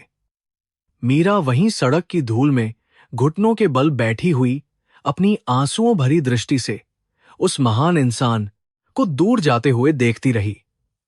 रिक्शे की वह गड़गड़ाहट धीरे धीरे बनारस की उन पुरानी गलियों के शोरगुल में हमेशा के लिए कहीं गुम हो गई। मीरा को अब अच्छी तरह मालूम था कि वह इस जन्म में दोबारा कभी भी राजन को नहीं पा सकेगी। राजन के ओझल हो जाने के बाद मीरा भारी मन और लड़खड़ाते कदमों के साथ धीरे धीरे उठ खड़ी हुई। उसने एक गहरी सांस लेते हुए गंगा नदी की शांत लहरों की तरफ देखा। उसे अब अपने जीवन का असली और कड़वा अर्थ पूरी तरह से समझ आ चुका था। दौलत का पहाड़, सत्ता का नशा और वह आलीशान बंगला आज उसे किसी भयानक सपने की तरह लग रहे थे, जिसने उसकी सारी खुशियों को निगल लिया था। वह धीरे धीरे घाट की ठंडी सीढ़ियों की तरफ उतरने लगी, जहां लोग अपने पापों को धोने के लिए जल में स्नान कर रहे थे। मीरा ने गंगा के ठंडे और पवित्र जल को अपनी हथेलियों में भरा और उसे अपने चेहरे पर बहुत ही गहराई से मल लिया। उस एक पल में उसे ऐसा महसूस हुआ जैसे उसके भीतर का सारा अपराधबोध और उस झूठे अहंकार की गंदगी पानी के साथ बहकर दूर जा रही है। उसने वहीं बैठकर यह कठोर संकल्प लिया कि वह अपना बाकी का जीवन बनारस के घाटों पर अनाथ बच्चों को पढ़ाने और उनकी सेवा करने में बिताएगी। यह उसके उन भयंकर और नीच पापों का एक छोटा सा लेकिन बेहद सच्चा और ईमानदार प्रायश्चित होने वाला था। कर्म का वह अदृश्य पहिया जो 10 साल पहले बनारस की एक गरीब बस्ती से चलना शुरू हुआ था, आज अपना पूरा चक्कर लगाकर वापस उसी पवित्र स्थान पर आकर रुक गया था। राजन ने अपनी निस्वार्थ मेहनत और महान त्याग से इंसानियत का एक बहुत ही ऊंचा मुकाम हासिल कर लिया था। वहीं दूसरी तरफ मीरा ने सब कुछ हासिल करके भी अपने लालच की वजह से सब कुछ हमेशा के लिए खो दिया था। यह कहानी केवल एक साधारण पति पत्नी की नहीं, बल्कि उस शाश्वत सत्य की थी जिसे प्रकृति हर युग में हमेशा साबित करती है। समय के साथ बनारस के घाटों पर आने वाले लोगों ने एक गरीब औरत को देखा जो घाट के बच्चों को मुफ्त में पढ़ाती थी। कोई नहीं जानता था कि यह वही ताकतवर डीएसपी मीरा है, जिसके नाम से कभी पूरा लखनऊ शहर कांपता था। उसी शहर में दूसरी तरफ राजन अपना पुराना रिक्शा चलाते हुए जीवन की सच्ची परिभाषा गढ़ रहा था। दोनों एक ही शहर में रहते थे, लेकिन उनके बीच कर्मों और उनके फैसलों की एक ऐसी विशाल नदी बह रही थी जिसे अब कोई भी पुल कभी भी पार नहीं कर सकता था। शाम के समय जब काशी के सभी घाटों पर अनगिनत दिए जलाए जाते थे, तो उनकी सुनहरी रोशनी गंगा की लहरों पर एक अलौकिक दृश्य बनाती थी। उन अनगिनत दियों में एक दिया मीरा का भी होता था, जो वह अपने पश्चाताप के रूप में खामोशी से पानी में बहाती थी।